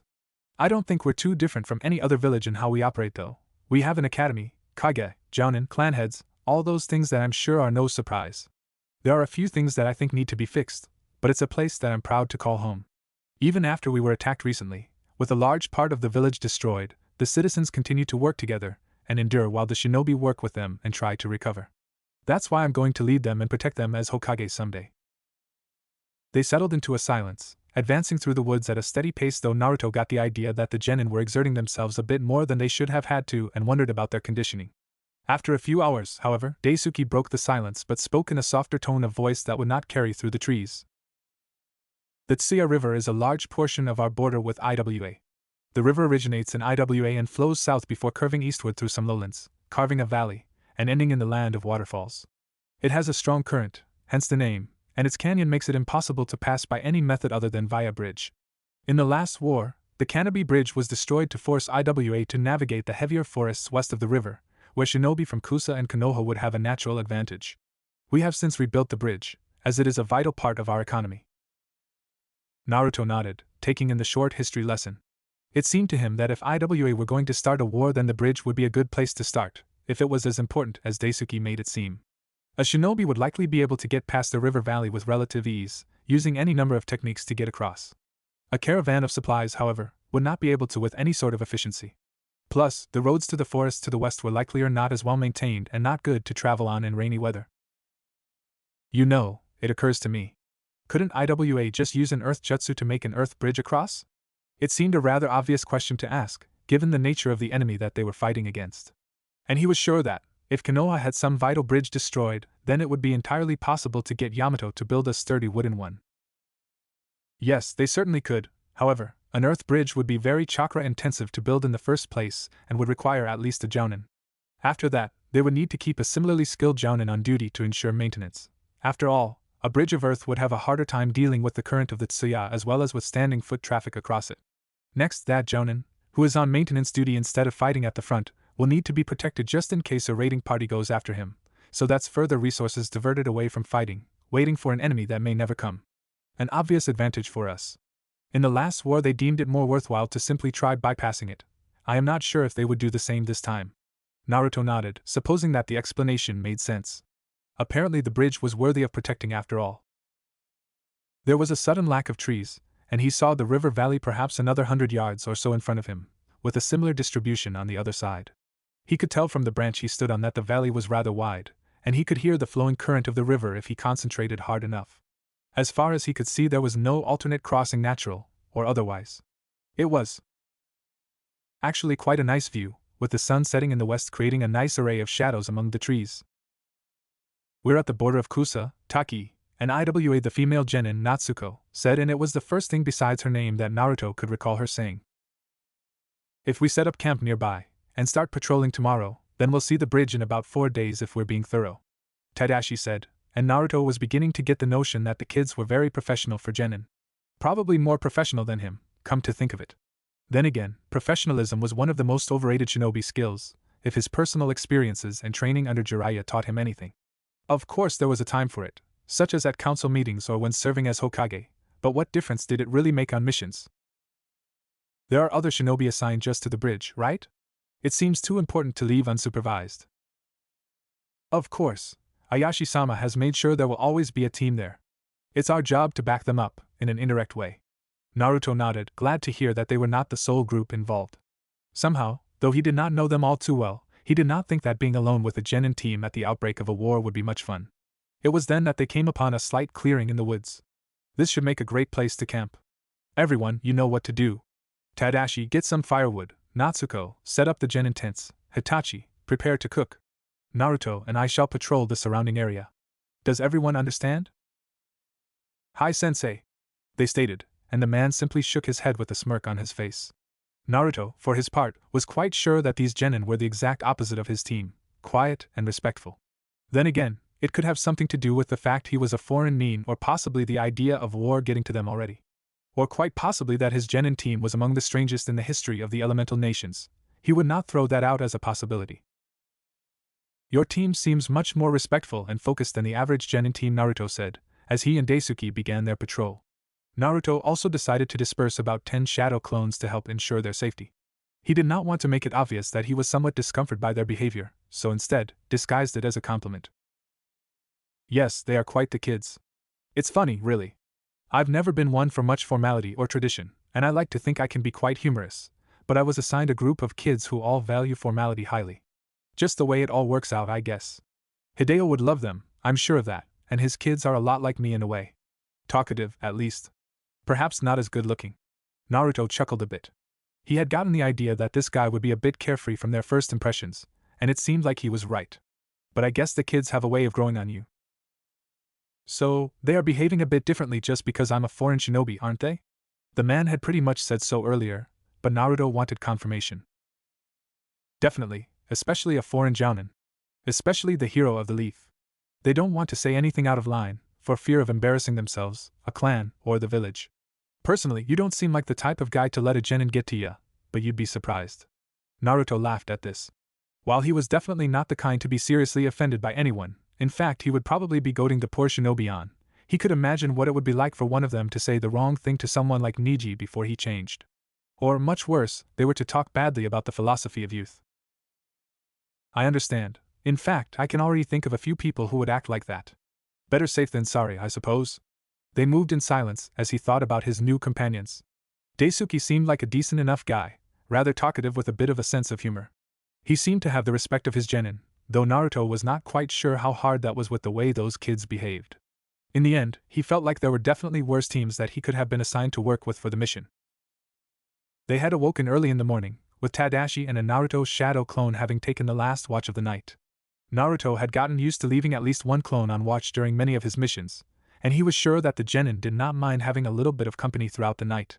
Additionally, even if he was willing to trust the Kusanin, they were still shinobi and he was still a shinobi, so having a shadow clone to watch over himself while he was sleeping was probably a good idea. When he was sleeping normally, a shadow clone being dispelled suddenly from dying would wake him up every time whenever he got the memory. After all, you could never be too careful when surrounded by ninja. For 3 days and 3 nights, the mission was entirely without intrigue. Team Daisuke, with Naruto tagging along, made a slow path up the river, patrolling back and forth in an effort to assure maximum security. Thus far, they had not seen anything of particular interest. To Naruto, it was a little bit worrying. With all the reports of Iwanin being seen more frequently along the border, and even crossing it, for him to have seen nothing seemed like the calm before the storm. Thus far in the day they had been patrolling for several hours. Did you say you were or were not from a clan? The kids had taken to asking increasingly personal questions, especially Hitachi. Naruto did not really mind and was glad to answer them. It meant that the genin were more comfortable around him than they initially had been. I guess technically I could be a part of the Uzumaki clan, but I don't think that really counts since they aren't an established group nowadays. I grew up as an orphan and lived by myself from the time I was 6 years old, so I'm pretty sure I do not count as a clan member of any kind. Wait, Uzumaki? But you don't have red hair like Hitachi was quickly interrupted by Daisuke.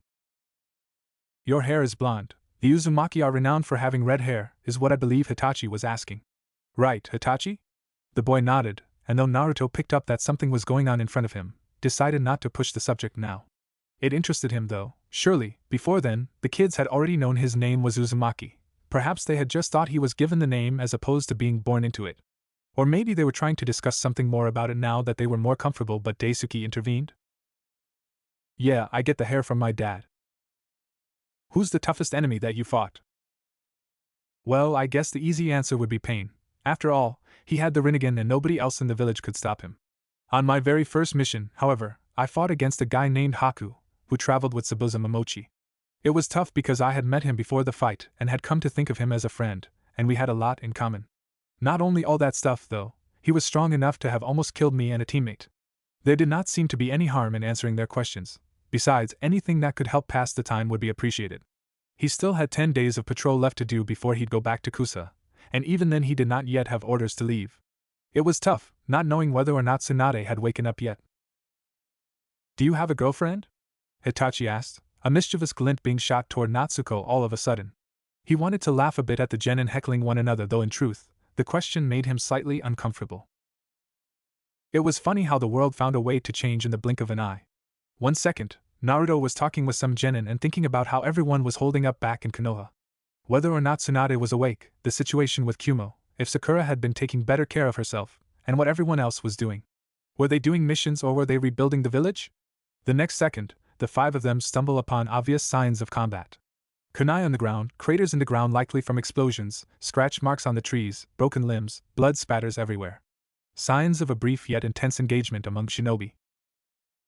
Alright team, we need to stay calm. There is a high likelihood that IWA teams engage friendly shinobi in combat, but we must not jump to conclusions. We need to be cautious moving forward. Even though Daisuke was putting on a more stoic front, Naruto could tell from the look on his face and the slight shakiness of his voice that the Kusa Jounin was rattled. It was hard to blame the man, since the scene they were looking at could indeed be the start of the next great shinobi war. Naruto himself was unsure how to feel about the sudden revelation, so simply resolved to continue forward. They followed the signs of battle and the blood trails, eventually coming to a small clearing. There, they saw 3 dead shinobi and, from the headbands, it was obvious that they were Kusanin. Looking around, there were signs of a very brief engagement. If it were a head-on shinobi brawl, then there would almost certainly be more damage caused to the surrounding area. Somehow, it was less damage than the area they had stumbled upon minutes earlier. This indicated that it was likely a second team of Iwanin that was waiting for them. Walking up to one of the bodies, he looked for the fatal injury. He had cuts and bruises on his arms, but nothing too severe. On his back, however, there was a piercing blow of some kind through his torso. If I had to guess, I would say that Iwanin engaged these Kusanin in the nearby forests. These shinobi attempted to make a fighting retreat, likely in order to inform someone of higher rank. Unfortunately for them, it appears that a different team of Iwanin then laid an ambush at this location and the Kusanin were caught from 2 sides and quickly eliminated. What a shame it was, these shinobi cut down in their prime. They had not even gotten to go down fighting, instead being ambushed on 2 occasions. So, they herded them, and slaughtered them. Nobody bothered trying to correct Hitachi, because they could tell that he was correct. Naruto knew it was an effective way of fighting, and it was probably well planned by the Iwanin, but something about it still gave him a disgusted feeling. There was no doubt in his mind about it, this was an act of war. And if Iwa was willing to go to war with Kusa, then they were also going to war with Konoha. If they were willing to attack Kusa in Kusa territory already, then it meant they were probably confident. Well, I told you that there would be more of them. A voice rung out from the tree line, and suddenly, 3 IWA Nin appeared on a tree branch seemingly out of nowhere. Apparently they had been expecting them to follow the signs of combat into this area. Naruto mentally cursed at himself because he should have known. Why else would they have left the bodies lying around? If they wanted the attack kept a secret, they could have moved the corpses and covered up most of the collateral damage. It was very fortunate that they were confident enough to reveal themselves before attacking. I thought the plan was to lay an ambush. Arrogance kills, you know. One of the other IWA Nin seemingly scolded his apparent teammate, who simply rolled his eyes. Oh please, like we could lose against some Kusa shinobi. Look at them. They've got 3 kids. Naruto looked from the Nin back to Team Daisuke. The 3 genin were frozen up, fear on their faces, and he wondered if they had ever been in a true combat situation. Sometimes he had to remind himself that not every genin squad ended up fighting highly ranked missing Nin every other mission. Most normal genin shinobi their age were going to relatively safe villages overseeing protection for some rich family, or clearing bandits who had gotten a bit too strong or deadly, not fighting the demon of the mist. Even Daisuke looked frightened, though he was clearly more ready for a fight than the rest of his team. They have a Konoha Nin. And he looks familiar, the 3rd shinobi said, getting his 2 teammates to focus on Naruto. At this point, he knew that he had to make a decision. Having the enemy recognize him and allowing them to make the first move could prove an extremely costly decision, especially with his Kusa teammates seeming a bit frozen and fearful.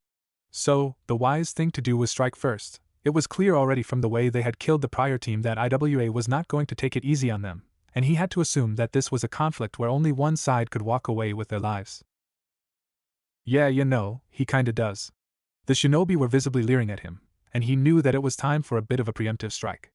The fact that they had not yet recognized him gave him a huge advantage in any fight with them, and it would be foolish to not seek to use such an advantage. Without a second more warning, Naruto jumped toward the 3 IWA Nin, whose eyes went wide with surprise for a second at the unexpected action.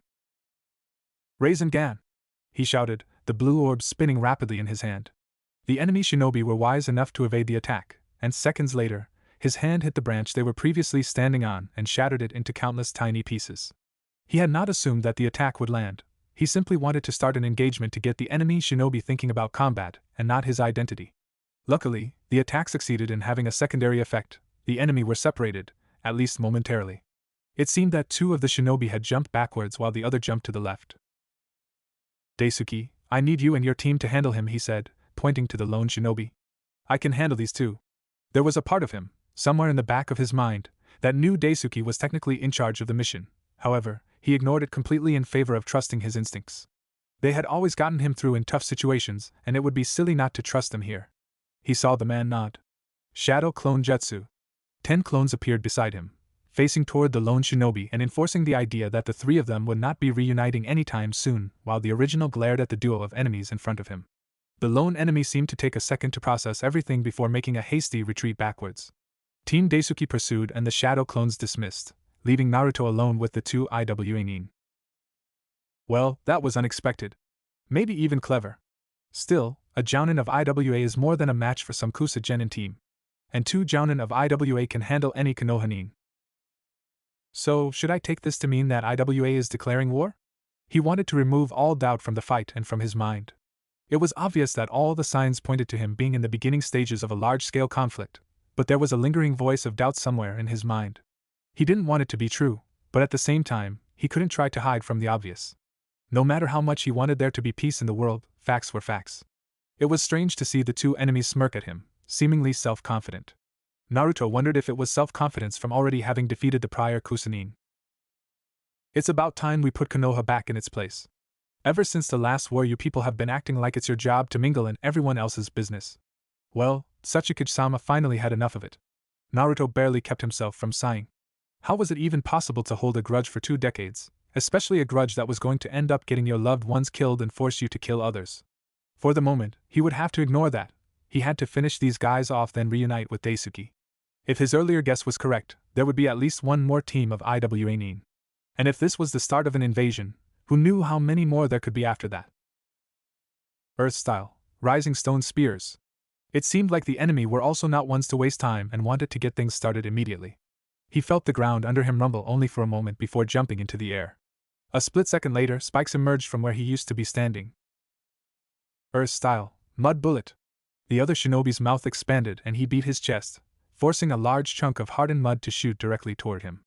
Thinking quickly, Naruto created 4 shadow clones who appeared directly in front of him to absorb the damage. Landing back on the ground, he immediately created a dozen more shadow clones who pulled a kunai out from their pouches, making sure to cover the formula written on the handles as they charged at the enemy nin. Earth Style, Battalion Spear Charge. A large amount of spear-tipped projectiles raised from the ground and launched themselves at the quickly charging clones. Naruto got the impression that this was the jutsu that most likely killed the kusanin they had found earlier. Although a few of the clones were incapable of escaping the attack, the rest of them managed to get into taijutsu range, where the Iwa nin began to engage them in fist-to-fist combat. Naruto had the distinct feeling that his clones were being underestimated. In a way, it felt unfair that the Iwa nin truly had no idea what was about to happen to them. He searched for the chakra of the kunais and quickly felt the connections. He could feel the 9 in front of him as well as one more, somewhere back to the west.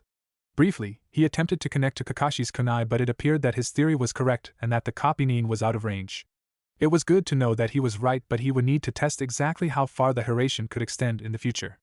With a moment of focus, he disappeared in a flash of yellow light. He reappeared in another flash, right next to a kunai and arm's length away from a very shocked Iwa nin. The enemy, however, was not going to be given a moment's reprieve. They had been all too willing to start this fight, and now he would be all too willing to end it. Rasengan! He shouted, slamming a quickly formed blue sphere into the enemy's stomach, their hands having been distracted by the taijutsu engagement. The orb ground into the opponent before exploding in a blast of chakra and knocking them a few feet away. With one dead, he disappeared again. Reappearing once more next to a clone and somewhat to the side of the remaining shinobi, Naruto finished the man off quickly with another Rasengan. It was amazing how quickly he had managed to kill 2 enemy jounin. The fight had lasted maybe 2 minutes or so. The Hiraishin was truly a terrifying weapon. Looking at their bodies, he shivered slightly. They had been so confident, so sure in their abilities. And here they were, lying on the ground, never returning to whatever families or friends they may have had. 2 enemy shinobi. 2 shinobi, each with complicated lives of their own, likely both having people waiting at home for them to return. Yet they would never return. They had been killed by him. What were their crimes? They had none, just 2 shinobi following orders, taking the pride they had in their village and turning it into overconfidence on the battlefield. Before he could allow himself to contemplate things further, he remembered Team Daisuke. He quickly honed in on the kunai's chakra and flashed to the location, where he immediately attempted to get his bearings. He appeared next to Daisuke, whom had his 3 genin behind him, all in defensive stances. In front of him, about 20 feet or so on tree branches, were 4 Iwa nin. A few of these enemy were rather young, although Naruto had to remind himself that they were still around his age, so he assumed they were chun in strength but would try not to underestimate them in combat. Yellow flash. One of the opposing shinobi said before they all looked at each other and proceeded to * retreat. Naruto, for his part, was surprised by the action. Sure, he realized that the bingo book entry said for shinobi to not engage him under certain circumstances, but there was a difference between reading it and seeing fully trained adult ninja fleeing. Seems that, despite their rhetoric, the Iwa nin did believe that discretion was the better part of valor. He stayed in a defensive stance for a moment, before figuring that they had actually gone away. It's a good thing that you showed up when you did. He led us right toward a backup team. I'm not sure we could have managed. But what about those shinobi you were fighting? Dead? Well, probably. I didn't really check. Naruto saw the genin's eyes widen and even Daisuke seemed a bit shocked. He did not understand why. Sure, he had not really wanted to kill them, but he had to win the fight while he had the advantage of surprising them with the Hiraishin. If the enemies had recognized his face from the bingo book, they probably would have been more careful of clones trying to fight with kunai, and it would have been more challenging. While normally he might be in the mood for such a challenge, it'd be a bit too careless with the genin squad relying on him. That quickly? Tadashi asked, and Naruto understood now that they were more surprised in the speed of the fight than the conclusion of it. He nodded, even though the question was probably rhetorical. So, what happened with you guys? Any injuries? It didn't look like anyone had been injured, and not much time had passed since they had separated, but he felt a bit protective over the genin since they were really in an unfair situation for them. No, there was barely any fighting at all. Just a few defensive jutsu before you arrived. Naruto nodded, glad to hear it. I can't believe it. Iwa nin are invading again. Konoha didn't even have the manpower to send a real shinobi team. What are we going to do? There was a panic in the nin's eyes, and Naruto could tell the poor genin was beginning to panic as the adrenaline of opponents to face wore out. Calm down, Hitachi. At a time like this, all we can do is our job. As your sensei, I need you to trust me when I tell you this. No matter how much is lost, you've never been beaten until you surrender. The boy nodded, seeming to have calmed down at his sensei's words. Naruto thought that they sounded like something the old man might have said at some point. What do we do now, sensei? Well, I believe that we should continue in our mission. We have an elite foreign jounin with us, and a messenger bird can carry the news back to Kusa. The greatest service we can do for our village is to do as we were assigned. Does that sound reasonable to everyone? All the genin responded in the affirmative, but Naruto did not. Do you think that maybe you guys should go deliver the news directly to Ayashi-sama while I head to Kanabi in order to see the situation?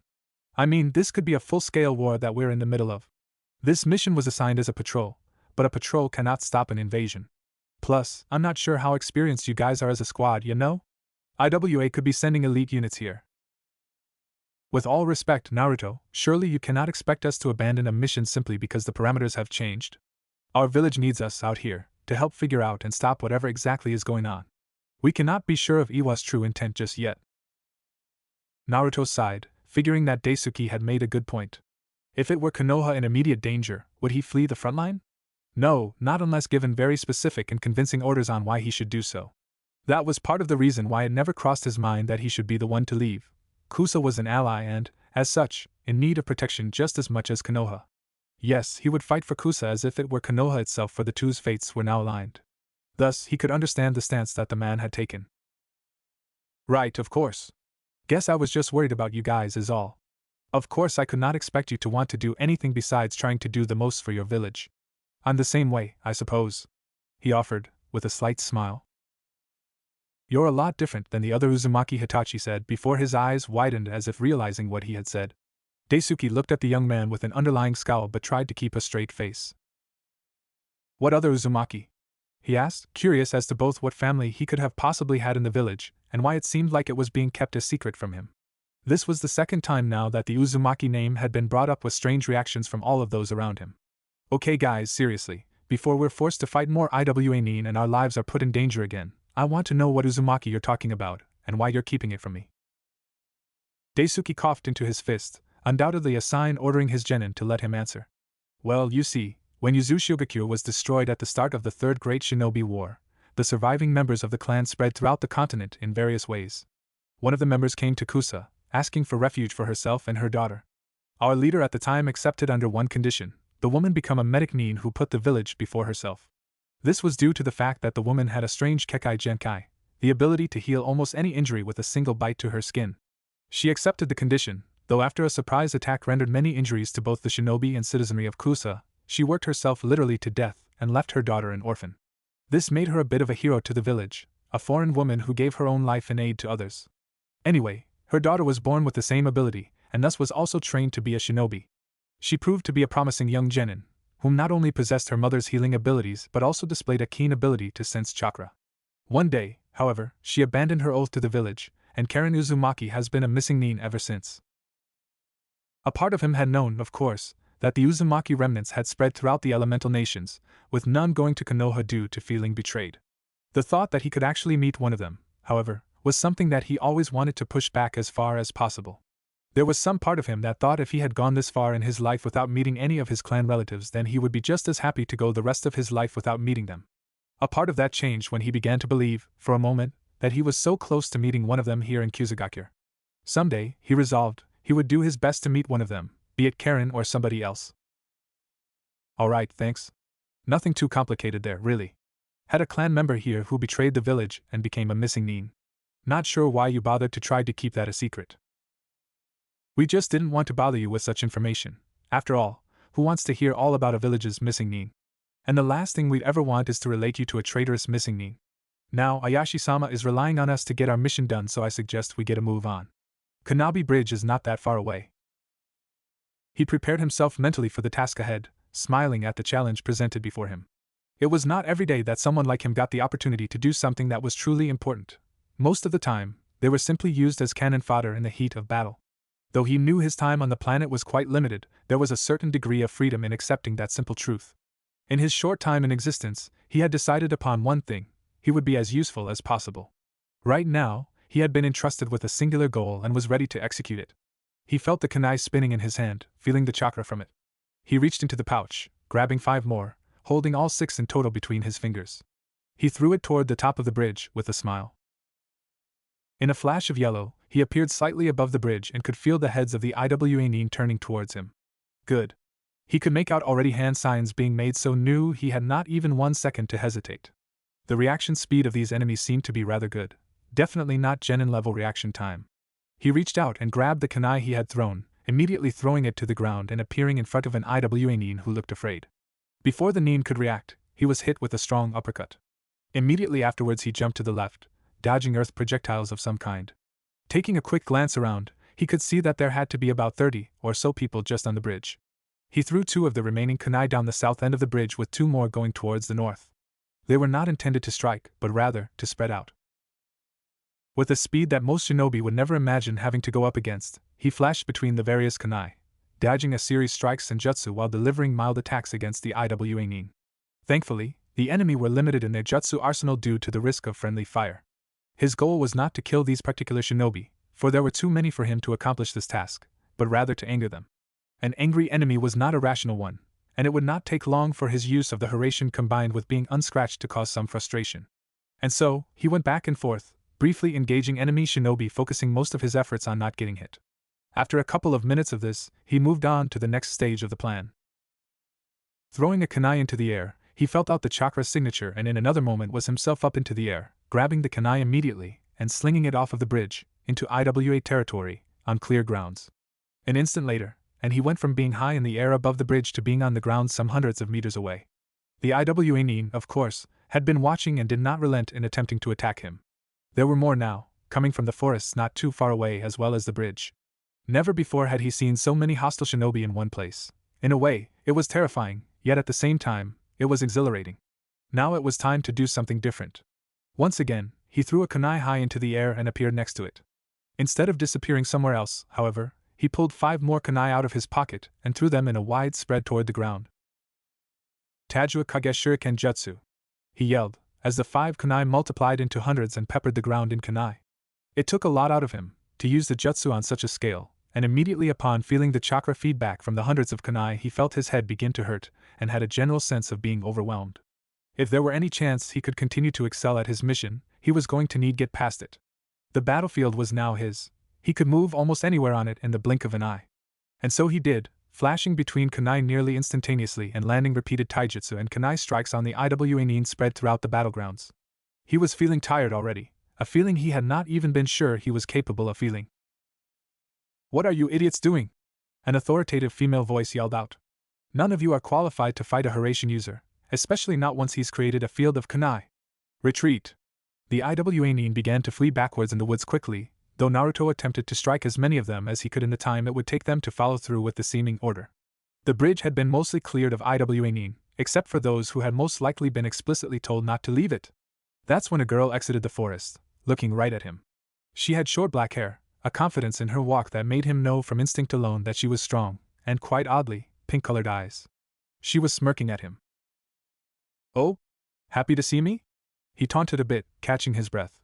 Having exhausted himself already from the rather extensive and unusual battle that had taken place, he was not feeling entirely too confident in dealing with an Iwa who clearly wanted the chance to take on the Hiraishin. "You have no idea. I cannot believe I have the luck of running into you so early on in this endeavor. All my life, I've heard about the deadliness of the Hiraishin and seen my grandfather curse the jutsu into the dirt. Well, now I get to see what it's all about." She maintained a casual stance as Naruto continued to eye her closely. Without warning, she took a deep breath. "Lava release, lave flow," she said, lava bursting from her lips and spewing in a stream onto the battlefield. Encountering a lava user had definitely not been something on his agenda. The attack decimated the ground, and the substance itself was hot enough to disperse his kunai when it came into contact. Next thing he knew, the woman charged straight across the lava toward him, casually running on its surface as though it had been nothing. He could see that the lava was slowing but not stopping and would continue to destroy the jutsu-created kunai. Normally, shadow kunai were strong enough to withstand glancing blows and contact with the enemy, but they were definitely not made to deal with a lava-style technique. She took the offensive, attempting to use taijutsu and doton jutsu to land a hit on him. Instead of engaging with her, however, he continued to use the Hiraishin to avoid her pursuit. For 5 minutes the fight went on this way, him avoiding her with relative ease even as she attempted to engage in some sort of straightforward fight.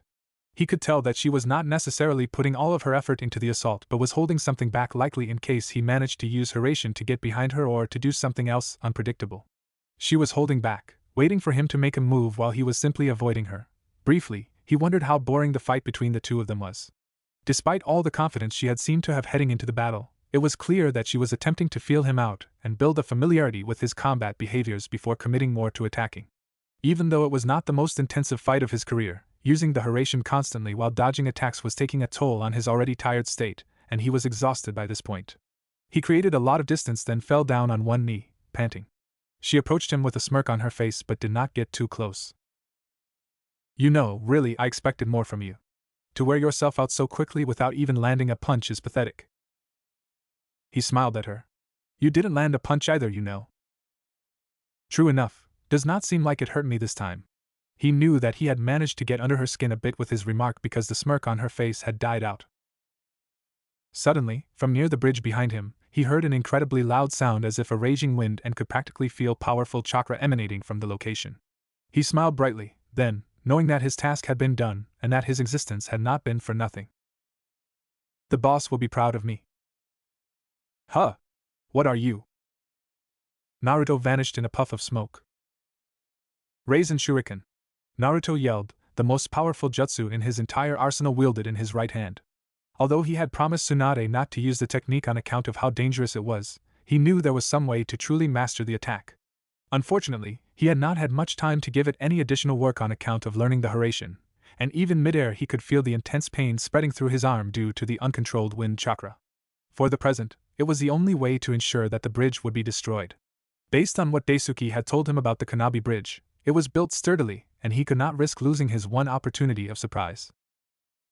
He had sent a clone to clear out most of the shinobi on the bridge, not by engagement, but by distraction, using Iwa's fear and hatred of the Hiraishin to his advantage in order to divert them from the main strike.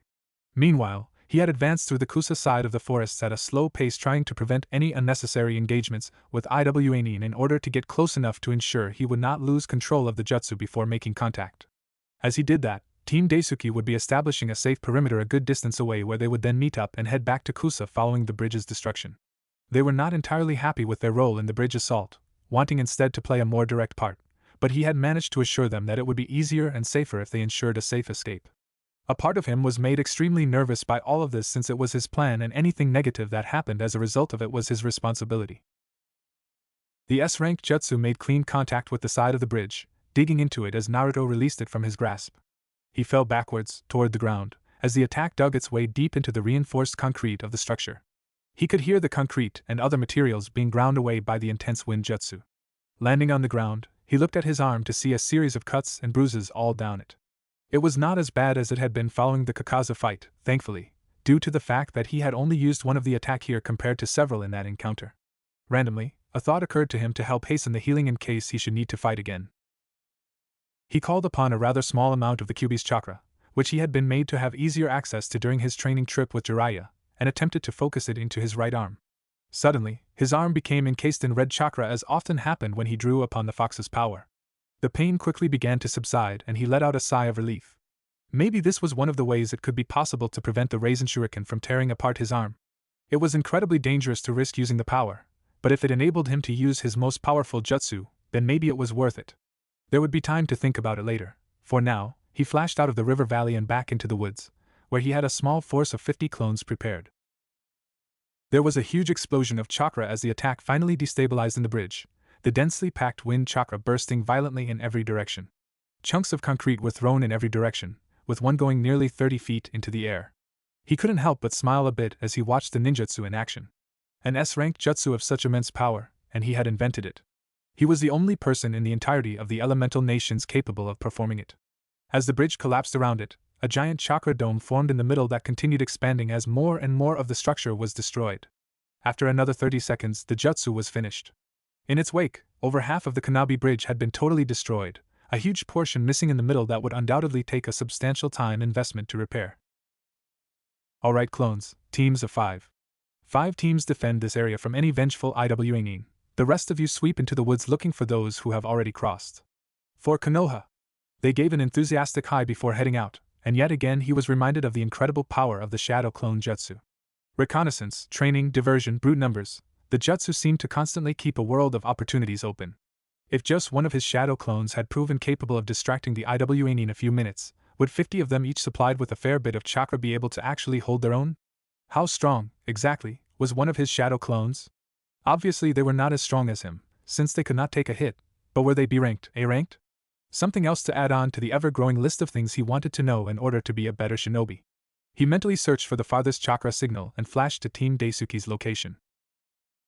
Kanabi Bridge destroyed, he said to the spread-out team of 4, though of course he was situated directly next to Daisuke who, from the surprised look on his face, was not quite used to the suddenness of the Hiraishin's transportation. Wow, you're really something else, aren't you? Glad you're on our side, Daisuke said, with a smile. Alright team, it's time we head back to Kusagakure and report to Ayashi-sama with everything we've seen and done. By the time the 5 of them arrived back to Kusa, it was turning to nighttime and all of them were tired. For Team Daisuke, it had undoubtedly been an incredibly stressful day to have to deal with the seeming invasion of their homeland, but they were also quite tired due to how quick of a pace that was encouraged for the travel back. Naruto was worn out a bit due to having used the Raisin Shuriken, but most of his exhaustion was undoubtedly from his brief use of the Kyuubi's chakra on his arm. Bringing out that chakra always had a way to affect him much more than anything else. There was also the fact that he had lost 50 shadow clones worth of chakra, though they had seemed to prove more than a handful for their opponents. It did not take long at all for them to reach the head governmental building and, to Naruto's immense surprise, there was not considerably more activity than there had been when he was previously here. That could only mean one thing: some way, somehow, Ayashi had not yet been informed of the attacks by Iwagakure. If he had been, then there would surely be many more people running through the building attempting to organize a strategy to fight the opponent. They reached Ayashi's office and knocked, finding themselves immediately admitted. Ayashi-sama, Daisuke began, getting the man's attention. I'm afraid that I have some incredibly urgent news. Yes, what is it? The man said, looking extremely worried. On our mission to patrol the Tsuya River, we encountered Iwa that had murdered a group of our own shinobi. After a brief period of combat between ourselves and 2 teams of Iwa in that area, we were able to drive them away. Afterwards, we decided to check on Kanabi Bridge, to ensure that it had not fallen into enemy hands. When we first got eyes upon the bridge, however, it was clear to us that there were many more shinobi upon it than we would be able to station. After confirming that Iwa were in total control of the area, Uzumaki-san proceeded to destroy the bridge in an attempt to prevent Iwa from using it. Sir, we believe that there is indisputable evidence that we are experiencing an invasion from Iwagakure. The village head nodded, eyes closed, seeming to take in every word and attempting to make sense of it. He sighed. I understand. Genin, please leave the room. We may have to discuss things that are a bit above your pay grade. Hitachi, Natsuko, and Tadashi left without any fuss, seeming to have little desire to discuss the very real war that seemed to be ready to unravel around them. Now then, while we have much to discuss, there is something that we need to take care of first. The man stood up, walking around the desk and taking a few steps toward them. I must express my gratitude for everything you have done in my service so far, he said with a smile, while getting slowly closer. Naruto began to feel every instinct in his body instruct him that something was not quite right, but he could not actually process what was wrong. It was then that he saw Daisuke briefly look past them, to his bodyguards at the back of the room, then back to them. Yes, something was absolutely horrendously wrong. Thank you, the man said with a bow. Suddenly there was a burst of action from behind them. Naruto immediately ducked and attempted to perform a sweeping leg kick out of self-defense. When his opponent attempted to grab his leg with both of his hands, he felt 2 needles prick into his skin. He backed off, to the corner of the room, as he saw Daisuke getting stabbed in the back and dropping to the ground. Why? He asked Ayashi, now in a fighting stance. Though, admittedly, feeling a little bit lightheaded. Incredibly fast-acting poison, 100% lethality. Used only for cases of certain kills in order to prevent anyone finding an antidote. Daisuke never was one of my bigger supporters, so having him die here was a bit of a net positive. Killing you is also a major plus. I can't even imagine how much Iwa will appreciate it. If he were in control of himself, he would have noticed that his leg had gone numb. At the moment, however, it was hard to process that due to the absolutely blinding rage he was experiencing. He was doing everything he could think of to control it, but as he kept looking at Daisuke's body, motionless on the floor and soon to be a corpse, he could not experience anything other than anger for the man who had been betrayed by someone he was supposed to be able to rely on. Although shinobi may die following the orders of their leader, for a leader to deliberately order one's death simply out of convenience was inexcusable. He felt himself grating his teeth together. You're the leader of Kusagakure, an ally of the Leaf. Why would you do this? He spat out, furiously wanting an answer. There was an attempt to calm himself, but then he remembered that Hitachi, Tadashi, and Natsuko would never see their sensei again. The leaf's not the right side to be on right now. Weakened from an attack with the world ready to take advantage. Losing diplomatic influence, not able to support its allies, struggling to rebuild its own hidden village. It is clear, to me, that Konoha is the wrong alliance. Being an opportunist, I saw the chance to take my village straight into the top 5. So I set up this little invasion ploy with IWA, to draw in a few Konohanin and to dispose of a few people who may not approve of my actions. With Konoha and Suna out of the picture, or at least crippled, then not only would we immediately become one of the 5 great ninja villages, but the missions that we could begin to take over from them would allow us to comfortably stay in the position for the foreseeable future. And for my wise leadership in a time of turmoil, I would become the Shodan Kyuzakage. Now do us all a favor and drop dead already. This man, in front of him, one of the Kage. A man willing to murder his own loyal shinobi, a man to whom an alliance meant nothing but convenience, and was meant to be broken at any time. The entire idea was disgraceful to the extreme, and Naruto found himself seeing red in a way that he had not in a while. He had come here with the mission of aiding Kusa in any way possible, and what had happened? He had been betrayed. Daisuke had been betrayed. Konoha had been betrayed. And all because of the man in front of him, so confident that a poison would kill him that he'd talk about it all. It was now that he felt the fox's chakra beginning to envelop him, subconsciously being called upon by him, but this time he would not fight it. Instead, he immediately embraced it and called for more. Moments later, Naruto went from trembling with anger, which Ayashi had assumed was the poison working its way from the leg, to being encased in glowing red chakra with 2 tails swishing behind him. Never in his entire life had he been in such complete agreement with the Kyuubi. The 3 others in the room with him were going to die. There was nothing more to it. With white-hot anger, he struck out at the 2 guards whom had attacked him and Daisuke. With such speed that the 2 surely did not comprehend what happened, he was behind them with a chakra tail enveloping each of their heads. With a quick twist, they were dead and their bodies were thrown forcefully into the walls, staining it with blood. Jeijin Shuriki, this is unexpected. The man stumbled in fear, seeming only now to understand that he had misbehaved in some way since it was clear he was going to die. He took a few steps backward, as if attempting to put some space between them, but there was nowhere left to go after 3 steps, and the beast stood before him snarling in a way that was menacing beyond any human ability. You dare to make a mockery of the Kage? Were the last words Ayashi ever heard before claws dug their way into his chest and slammed him against the wall, going deeper and deeper into him before his lungs were pierced entirely. He couldn't even scream as his life was drained by the oxygen deprivation and blood loss. In a few minutes he had gone from ready to gloat about his grand scheme to finally break Kyuzugakure into the top 5 to being a corpse lying on the ground. Naruto looked at it in disgust, before realizing the sheer brutality of what he had done. He drew himself into his mindscape in order to think. Even in his own mind, however, he could not escape the rage that had consumed him. Even with Kyuubi's chakra not surrounding him in here, his sheer disdain for Ayashi's actions made him dwell on it. How could one man be so greedy, so cold, so arrogant, with so little care for integrity or honor? Sure, maybe he had met plenty of people who could fall into those categories, but none of them had ever been the leaders of an important hidden village. In his anger, Naruto found himself aimlessly walking forward until he found himself walking toward the Kyuubi's cage within him. He saw no sign of the beast, though its chakra tainted the floor and gave the air a bit of a foul smell. It made sense, he had drawn upon its chakra twice in one day. But if his mindscape was tainted with Kyuubi's chakra, did that mean his own thoughts were affected by the chakra? No, that couldn't be right. He was quite certain that he wanted to kill Ayashi of his own accord. Not everybody was meant to be saved, not everyone had some sort of light in them like Nagato that led to misguided actions. No, people like Ayashi, who were willing to use everyone to get what they want, who would betray anyone, who would put on a performance of caring, they could not be helped. The man had no intention of ever trying to better the world but only to better himself. As far as he was concerned, Ayashi may as well have been Orochimaru. He was now standing directly in front of the gate, and still saw no sign of the gargantuan beast. How far back, exactly, did things go past that gate? Then, he began focusing on something else entirely. The seal on the front of the gate. It was right in front of him, the seal that could free the Kyuubi from its confinement. What would happen if the Kyuubi were to be let free? It would probably go on some sort of rampage, destroying Kusa entirely before finding some other people to menace. So what, exactly, was the difference between a tailed beast and the rest of the world then? Why didn't they take people like the Tsuchikage and have them sealed away, to never kill again? He reached out a hand and touched the seal, tracing along the edge. When you thought about it, it hardly seemed fair that a tailed beast should be imprisoned for killing without reason when so many others were free to do it. Hey, I really think you should not do anything with that seal, a voice said from behind him, startling him greatly and interrupting his thoughts entirely. I wasn't doing anything, I swear, he said hastily, before getting a good look at the man who seemed to materialize out of nowhere.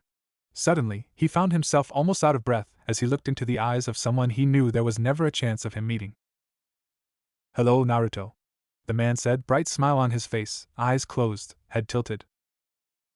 D-Dad? D-Dad? Naruto said, not quite believing his eyes. There, standing before him, was the Yondaime Hokage of Konoha, Minato Namikaze. His father. It was strange really how his own father could look only about 5 or 6 years older than him. So, I see that means they told you about me after all. You know, I had my doubts. The man was smiling brightly as Naruto walked toward him.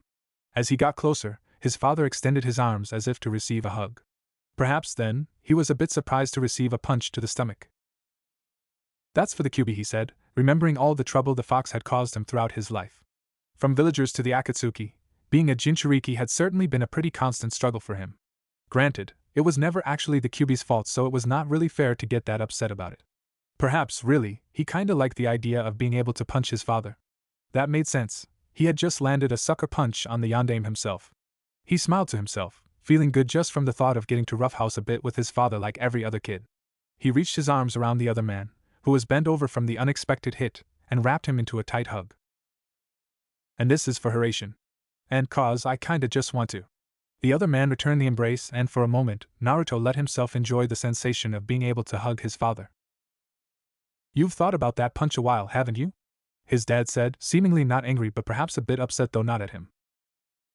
I promised myself, not too long after I first learned of the Kyuubi, that if I should somehow ever get the chance then I would do it. Of course, I was a bit mad at the village for how they treated me and I had been betrayed by my sensei, and maybe being a Jinchuriki is kinda cool in some ways, but a promise is a promise. He was smiling now, as his father extended their arms and held him at arm's length. So much like your mother. Vicious yet kind. I guess my last wish to have you treated like a hero didn't exactly work out as hoped, huh? The man wore a sort of grimace, seemingly regretting what he had done. Well, not as you planned, I'm sure. But don't worry about that. I'm the recently crowned hero of the Leaf. Okay, he could not resist the urge to brag to his father about his accomplishments. Maybe by his age, most people would have stopped, but he had to make up for lost time. So, don't take this the wrong way, but how are you here? In my last moments, I guess I got a bit creative. I used my own chakra to create an emergency failsafe just in case you ever started wanting to release the Kyuubi. I don't really have that long to talk. It was a small amount of chakra. I wasn't going to do it. I was, well, just thinking. If everyone else is free to kill and cause havoc, why not the Biju? Well, for one, releasing it would kill you, and I don't really want my son to die. Call it overprotective, I guess. Funnily enough, the man had a bit of a mischievous smile, and Naruto got the idea that his father was quite the humorous person in his own right. Second, I didn't really have much choice in the matter at the time. It was either seal the Kyuubi or everybody died. Maybe it felt wrong to seal a sentient being inside of my own son, who appears to be sentient as well, but there's an important lesson in it all. Sometimes, you have to do what's wrong to do the most right. Oh, but don't become some genocidal maniac because of that. It's really not applicable all that often. Yeah, I guess that makes sense. I'll try not to think about it too much right now. Good. Now, I'm guessing that there's something that triggered all this thought. Why don't you tell your old dad about it? His father seemed to be nothing but smiles, and it really had a way of making him feel good. His dad was clearly so excited to see him, and it helped to kill all those thoughts he once had about his parents not wanting him. Sure, Sandaime and Tsunade could tell him that his dad would have loved him, but it was entirely different to feel it. Of course, he knew he had a stupid grin on his face too. Well, you see, this issue started when I learned the Hiraishin. Immediately after I learned it, probably a little over 2 months ago, I had to use it to fight a Rinnegan user named Nagato, who was the leader of a group of S-class criminals that wanted to catch all of us Jinchuriki. He managed to destroy a large part of the village, but I convinced him he was wrong and he brought everyone he killed back to life. Anyway, right after that, IWA and Kumo started to act a bit too aggressive towards our allies in Kusa and Hoshi, and the council seems worried that it means we're about to go to war and that it has something to do with me learning Hiraishin. Kakashi-sensei and I were sent to Kusa in order to reinforce them, and we split up to the 2 most likely areas to be attacked. The team I was with found a dead Kusa squad and were ambushed, and we took that to mean Kusa was being invaded. We made our way to Kanabi Bridge, and I destroyed it with a raisin shuriken. Oh, that's Rasengan combined with Wind Chakra. After that, we made our way back to Kusagakure and reported to the leader. He betrayed us, having both of his bodyguards attempt to poison myself and Akusa Jounin. They did it, but it didn't really work on me because of the Kyubi. I used some Kyubi chakra to kill him and his bodyguards, and now I'm here. His father was looking at him kinda wide-eyed, and Naruto thought that he may have rambled a bit too much and not been clear enough. You've led an eventful life, haven't you, son? He rubbed the back of his neck. Haha, how'd you guess? Fatherly instinct.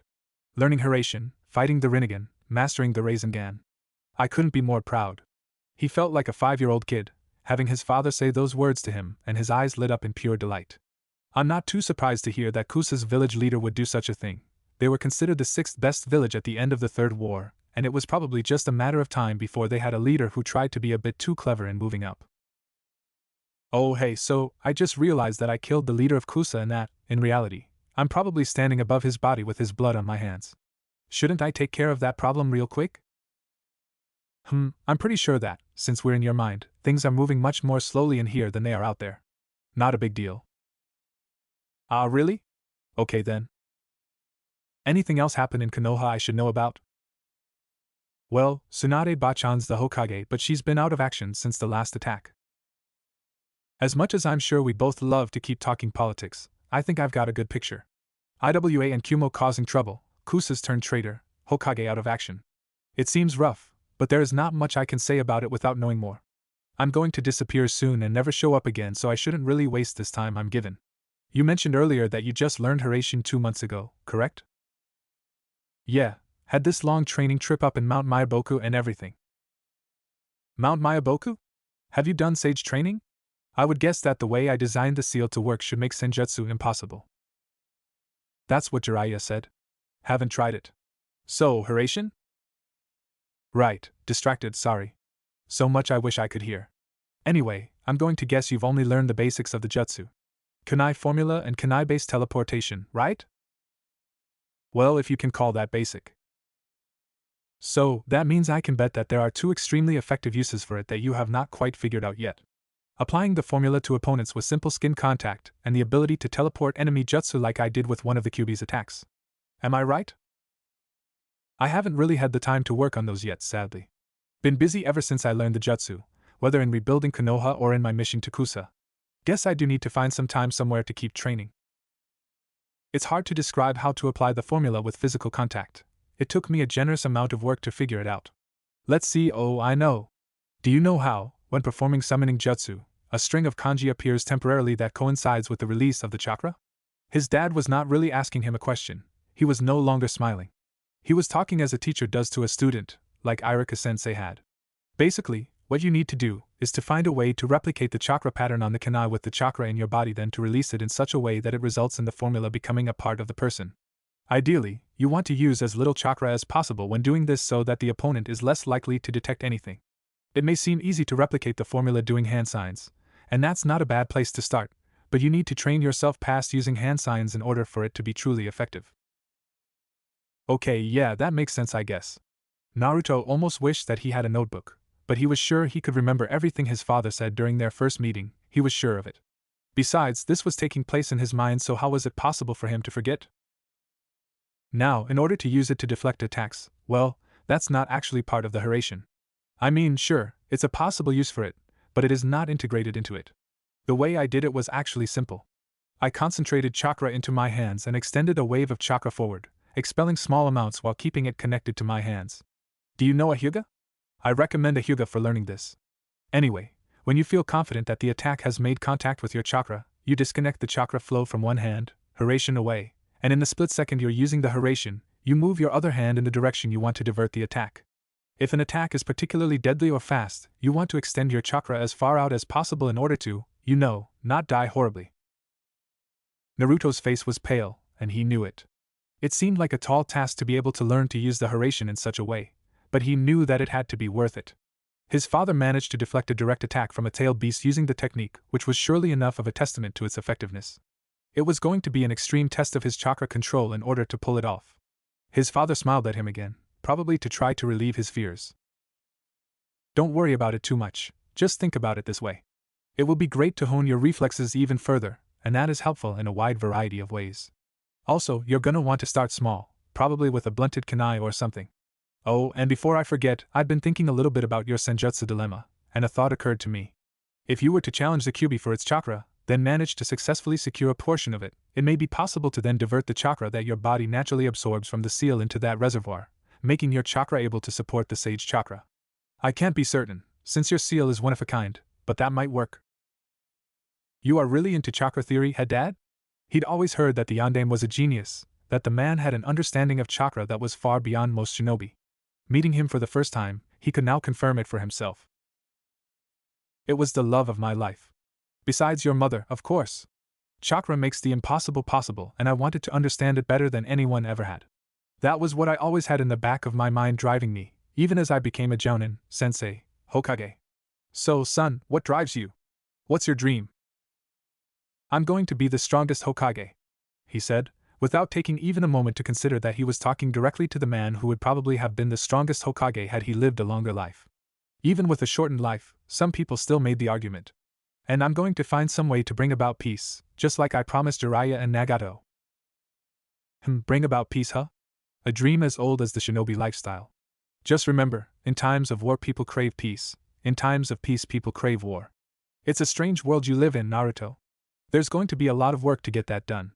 But it's your dream, so I'll believe in you just as Jiraiya-sensei once believed in me. Things sound kinda tough out there right now, but maybe somehow this situation with IWA and Kumo will work toward your goal. But how am I supposed to change things and create a permanent peace? Even after a war there's as much hatred as there was during, no matter who wins or loses. Why are you asking me?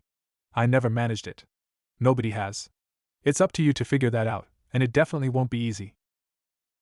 I'll just have to make it work. Is that so? Well then, I worry for IWA and Kumo. Now, about that other dream. Consider this a bit of a challenge. If you've not surpassed me by the time you're 22, then it won't count. Think of it as leveling the field on my behalf, you know, since I'm dead and all that. You mentioned Kakashi, right? He can be the judge. Deal. You don't stand a chance, old man. He resolved now to train himself even harder than ever before. There was no way he could possibly fail the only challenge his father issued him. You're so much like your mother, it's silly. Oh hey, that reminds me. There is actually a way you'll get to meet her, just like you met me.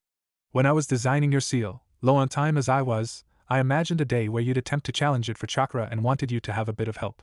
I don't know if you know this or not, but your mother was the previous Kyuubi Jinchuriki. Unlike your status, I assure you, hers was an absolute secret that almost no one knew of in Konoha. I'm afraid we have to wrap this up, Naruto. I can feel my chakra depleting. Naruto's eyes went wide. Here he was, having just met his father and not really having time to goof around with him due to the events of the world, and it was almost over. There was one more thing, however, that he knew he could not leave without the answer to. Dad, what happened on that night, when I was born? The young Kage sighed. Well, you see, childbirth is naturally the most dangerous time for a female Jinchuriki due to the seal being weakened by the development of another chakra system within the body.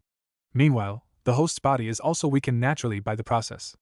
With the seal not functioning properly and a host that is not capable of resisting fully, it is possible for the Biju to break free by flooding as much chakra as possible at the seal. I cannot be sure exactly what went wrong on that night because the Uzumaki were secretive to the point of paranoia and designed the seal to never be visible past the night it was created. If I had to guess, I would think the original seal creator perhaps wrote one kanji slightly wrong, or he just did not have enough chakra to put into the seal. Don't worry though, with your seal you're free to have as many kids as you want, he said, with a wink and a laugh. Not funny, Dad. My bad. Look, sometimes, the worst possible thing happens and it's all we can do to adjust as best as possible without letting it get out of hand. I knew I was going to die, your mother knew it too, but we made sure that you survived. I promise you, for us, that was enough. Naruto felt tears in his eyes as he wrapped up his father in another hug. The surreal experience would be ending soon, as much as he never wanted it to. I love you, son. I know you'll do great things. Say hi to your mother and Kakashi for me. I will. I love you too, Dad. They stayed like that for a few more seconds, a silent acknowledgement that the meeting was over, before his father's chakra finally ran out and the man disappeared in front of him. For maybe a minute or so, Naruto stood there, thinking about everything that had been said.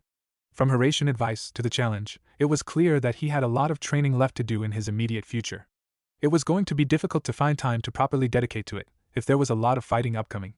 War had seemed inevitable, and maybe it still was considering that he had already killed Iwa Nin. They would probably not be very happy about that. He opened his eyes to see the very dead body of Ayashi on the floor in front of him, in a puddle of blood, where it seemed that not very much time had passed at all. Still, it had to have been some, because he could hear the sound of many footsteps coming upstairs down the hall. Someone must have heard a commotion. Making a decision, he decided to grab Daisuke's body, now definitely dead he noted, before leaving. He felt for chakra signatures from the kunai, and, disappointingly, felt nothing. Surely Kakashi was on his way back to Kusa by now. Putting more chakra to it, he continued to try to sense something. The footsteps were getting closer rapidly, and he did not want to have to fight his way out. He was not willing to bet that Kusa would believe that their leader attempted to kill him. More likely, they tried to kill on sight. Suddenly, he felt it. A faint chakra pulse, very faint, definitely far away, but he was not sure exactly how far. Had Kakashi moved into range, or had him attempting to use more chakra allow him to feel it from further? Yet more questions. As the door opened, he vanished. The only thing that the Kusanin saw was a yellow flash. He appeared next to Kakashi, who managed to get a hand into a kunai pouch as quickly as Naruto identified that it was in fact him. Looking around, he saw all of Team Hideo. They were eyeing him, carefully, which made sense considering that he was in fact carrying one of their dead comrades with blood on his hands. It wasn't Daisuke's blood, though, surely they recognized that. What happened to Daisuke? Hideo said, worry and anger evident in his voice. Naruto lay the body on the ground, remaining adrenaline dying off and realizing that he was extremely tired currently thanks to using a, perhaps, overly generous portion of the Kyuubi's chakra. We fought with Iwa Nin around the river and at Kanabi Bridge, then went to report to Ayashi. Things seemed normal, but then, his bodyguards rushed us from behind and injected both of us with some fast-acting poison. Daisuke's was near the heart, and he fell unconscious practically instantly, but mine was in the leg. With Daisuke down, and Ayashi presuming I'd follow shortly, he told us how the Iwa invasion was actually a ruse so that he could get his detractors killed and that Iwa would be thankful enough to support him while he was in power. Yeah, well, if you were poisoned, how are you still alive? It seemed to have turned into mostly anger from Hideo, who seemingly doubted his recounting of events. Uzumaki resilience, he answered, not feeling confident about letting the Kyuubi be known to them. Bullshit. You're behind this. I'm going straight to Yashi-sama and I'll get the real version of events. You Konohanin better be out of the country by then. Did Hideo really think that, if he had killed Daisuke, that he would let the man carry through with that? There might be a problem with that. Oh yeah? And what's that? It seemed that the man was now anticipating a fight, and even his genin seemed to have taken up fighting stances. I killed that traitorous bastard before he could do more harm to Kusa and the rest of the world. You killed our leader! Dirty no-good backstabbing. Before he could say another word, he was suddenly dragged into the dirt with only his head remaining above ground. Kakashi popped back up near him, a glint in his eye that would have been enough to scare any genin given the situation. Now, let's all keep our heads clear here. My friend and I shall now be leaving this country while you genin dig up your sensei. If there are any objections to this plan, then I shall kill all of you without a second thought. I'd prefer not to escalate things further than they already have. Oh, and bury your friend. The genin said nothing, but one of them nodded their heads after a moment. Naruto admired their reluctance, given that their sensei had just been incapacitated easily and they were looking at two S-ranked shinobi. After 10 minutes of running with Kakashi, in which Naruto kept up with the man's fast pace despite his body wanting nothing but sleep, the other man broke the silence. My little Naruto, killing a village leader. They grow up so fast. Shut up, sensei. I told you, he betrayed us first. Did you not run into any issues? Iwa Nin? Nope, all was quiet for us. No Iwa Nin at all. I suspect that the incursion was planned only at Kanabi and its surroundings, and that Ayashi sent the ninja he wanted dead there. Just your luck that you should, by chance, go with the Jounin that would be on his hit list. Naruto thought back, to the moment when Kakashi was picking which sensei to go with, and wondered how his luck could actually be so bad. You know, Naruto, I suggest you start writing your report on this matter as soon as possible. I can only imagine how much of a fuss this little mission of ours is going to cause. Hey, you alright? You're slowing down. Why yeah, I'm fine. It's just that, I used the Kyuubi's chakra twice today. And between that and the poison, I think I need some rest. The man sighed before making a shadow clone. I'm still pretty much full on chakra. Hop on its back, my sleepy little student. We can't afford to rest now. Naruto muttered a few curses under his breath but climbed onto the clone's back, resting his head on its shoulders. "Oh, sensei, before I forget, I have to tell you something." His eyelids were heavy, even with how uncomfortable the position was combined with the high-speed running, and he let out a yawn. "And what is that?" the man said, pulling out one of the Ika Ika books he had undoubtedly read hundreds of times. "Dad says hi," he said lowly, before drifting off to sleep. The rebuilding of Konoha seemed to have progressed minimally in his absence, although perhaps that was to be expected after being away for only about 3 weeks. He and Kakashi had traveled nearly full speed in order to ensure that no news about their mission would reach Konoha before they did. It was always better to not allow rumors to spread when it comes to matters of such importance. After waking up following a full 7 hours of sleep on the back of his sensei, the man had asked him about his final statement the night before. Naruto had no qualms in explaining everything that had happened to Kakashi and could remember vividly the man's response to Minato's challenge to surpass him by his 22nd birthday. Seems like sensei finally got in over his head. Currently, he was about to enter the military headquarters alongside Kakashi with his written mission report in hand. This was clearly a matter of extreme importance, involving Konoha's relations with one of their most important allies in addition to Iwa's relations with that ally. As he entered the tent, however, it was clear that something was different. There was more order whereas before it had been chaotic. He was looking around for whomever was in charge, expecting for Shikaku to be sulking in the back, in order to explain the happenings of his mission, when he saw a sight that he had not really been expecting. "Ba-chan," he said loudly, without any hesitation. She was sitting near the back on the desk that had once been in use by Shikaku, and her head raised from the paperwork she was doing when she heard his voice. To some extent, he was surprised to not see any indication of anger from his nickname as was her usual reaction. She simply took a deep breath before she smiled, and Naruto realized that she looked as weak as he had ever seen her. Well, at least while conscious. He walked speedily to where she sat, smiling all the way, seeing her return to her duties making him forget momentarily about the troubles and difficulties that undoubtedly lie ahead. "Hey Brad," she said, voice slightly softer than usual. "It's good to see you again. I've been worried sick." "Oh, come on Bachan, you know you don't have to worry about me. You're the one who was out cold all this time." "Oh yes, the numerous occasions where you have almost killed yourself fill me with confidence. Besides, a little bit of rest never hurt anyone. So, how did your first mission as a jounin go?" she said with a raised eyebrow. It felt like he was suddenly put on the spot, and she seemed to be expecting for him to say something had gone horribly wrong. Well, the funny thing about that is he didn't really want to give Tsunade the news when she seemed already to be stressed and tired. Her eyes drooped down as her suspicions were proven correct, and Naruto cursed his luck that his first mission as a jounin would be such a disaster.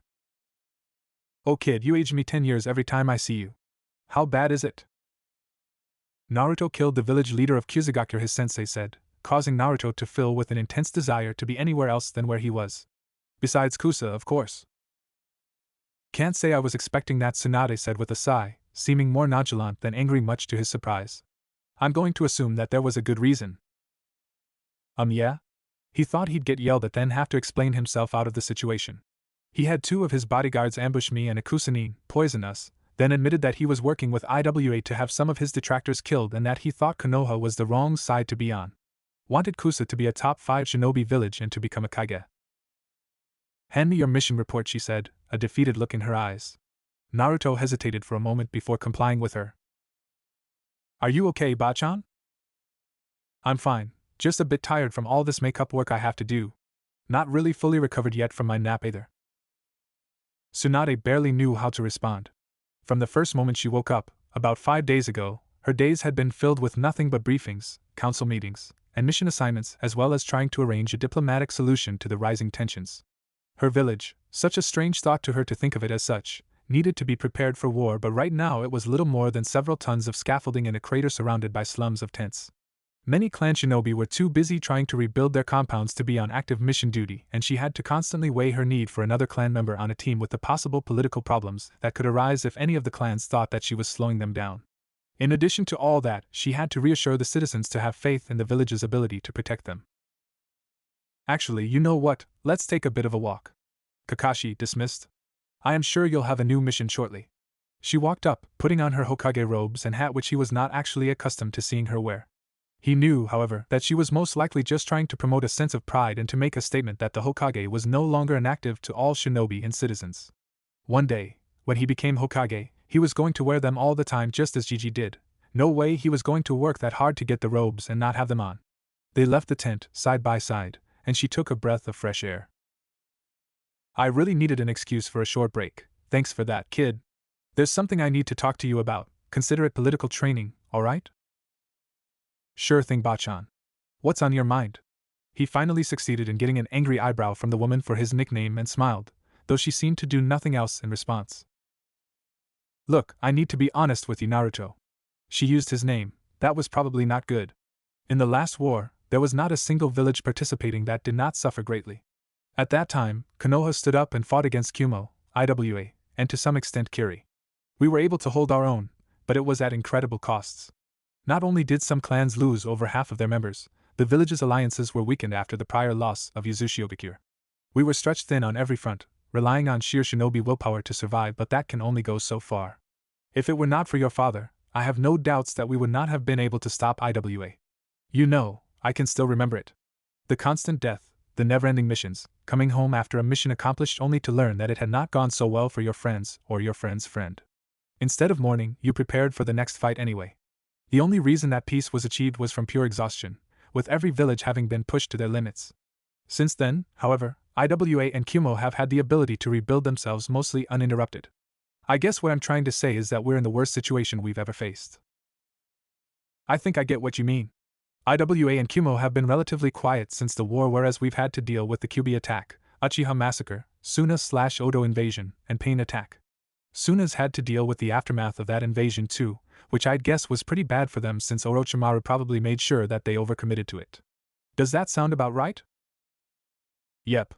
And from the sounds of it, I would guess that we're about to lose Kusa as an ally too. There's an important lesson for you in this, kid, one that you need to learn. I know you think that things will be different, but for now, you should assume every alliance to be one of convenience. From first reports on Hashigakure, Kumo is using every excuse in the book to avoid an official declaration of war. Disputing borders, claiming Hoshinin commenced the attacks, claiming Hoshinin have been interrupting trade routes. And they have conveniently faked evidence for all of it. On the bright side, Ayashi probably did not have many people informed about his plans, and their new leader will likely not side with IWA either. Additionally, while I'm not sure which side they take, Kiri is still fresh out of a brutal civil war, so are hopefully a non-factor. We're still trying to figure out where the rest of the minor villages stand. He did not like the sound of things. Tsunade talked as if war was right around the corner, and it looked like Konoha couldn't be in a worse position. The way that things were shaping up, it seemed like it could be Konoha, Suna, AIM, and Taki fighting against Kumo and IWA and any of their possible allies. At this point it felt like unrealistic optimism to expect anything other than fighting in the future, and it looked like it'd be an uphill battle at that. I'll do anything I can to make sure the village gets through this. And I know so many other people will too. That's the power of the will of fire, right? The way we band together in times of hardship, to do things like rebuild and defend our home? She smiled, her burdened spirit lifted slightly from his words. You know, I'm half tempted to just pass the hat on to you now. The smile faded and a renewed look of seriousness defined her features. From what I hear, Danzo feels the same way. Oh, you heard about that, huh? I'm not sure what happened. That was the first time I ever met him. He was feeling a little embarrassed, having to talk with Tsunade about an attempt to replace her with him, even if he had not been the one trying. There was just something so very awkward about it. Look, Naruto, she said, being serious and looking him in the eye, I would not put much trust in Danzo. For as long as I've been in office, he has done nothing but deride my decision-making and attempt to use whatever backchannels he could think of to undermine my authority. From what I've heard, it was the same with Hiruzen. He and the other advisors do certainly offer quite a bit of knowledge and experience, and they are helpful, but they're set in their ways about what a Hokage should be. Before Hiruzen died, the three of them were in disagreement often from what I heard, since, though, it seems they act together, and none of them like me. He decided it would be better not to mention that the man had already voiced his extreme displeasure of her to him. If he's throwing his support behind you, I can only imagine that he has some reason that benefits himself. Right, I'll make sure not to let my guard down around him. He thought back to the way that Danzo had talked in their discussion, to the way the man talked of the Kage with an obvious passion. Maybe it was a bit naive, but he wanted to believe that Danzo truly did want what was best for the village. Still, after the Ayashi incident, he would ensure that he kept his guard up and would not let himself get so caught by surprise again. That's all I ask. I know this message will be lost on you, but be careful, brat. I'll try. He did not really think that being too careful was a possibility in his future, but it didn't hurt to ease the old woman's worries. Caution was never really his style. She did nothing but nod. By the way, I've been thinking about my training. You know pretty much every ninja in the village. Do you know anyone who could help my elemental training? He knew that there had to be a reason the Raisin Shuriken injured him and was not perfectly complete, but asking anyone like Kakashi about it was pointless. Kakashi, though he knew Wind Jutsu, was far from an expert on that particular element. He also did not want Tsunade to know he'd be working on it, since she seemed to believe it was an issue without a solution. Wind users are exceedingly rare here in Konoha, as I'm sure you know. Before Asuma died, he was counted as one of them. Off the top of my head, I can think of only one man with skill enough in the futon element to train you to a skill level appropriate of a Kage level shinobi. And here I thought we had just finished talking about him, she said with a slight chuckle. Does that mean? Yes, Danzo Shimura is probably the most capable futon user in the village. And though I loathe to admit it, he was once quite the skilled shinobi. Of course, what else should be expected from a student of the Niding? I have no doubt that he will take a special pleasure in training you, and he will probably try to convert you more closely to his way of thinking. I do not trust him, have not ever trusted him, will never trust him, but if you are trying to learn your element, then he's the best available. The mysteries of Danzo continued to increase. The man who was an advisor to both the third and fifth Hokage, probably even the fourth, and who had invited him to a council meeting despite the two of them having never met, was according to Tsunade his best possible trainer. A man who seemed to despise Tsunade and whom the woman had just finished warning him about. He also would not forget that the man's actions at the council meeting had managed to catch seemingly everyone off guard, including himself. The man was a veteran politician, veteran shinobi, and from what Danzo himself had told him, a self-proclaimed Kage specialist. Maybe, though, he could use the elemental training as a way of unraveling the story behind the figure. I have been thinking about something ever since I was briefed on the escalating situation, and I've made up my mind, she said suddenly, causing him to look over at her with a questioning look. I'm going to call for a Kage summit between all the Kage.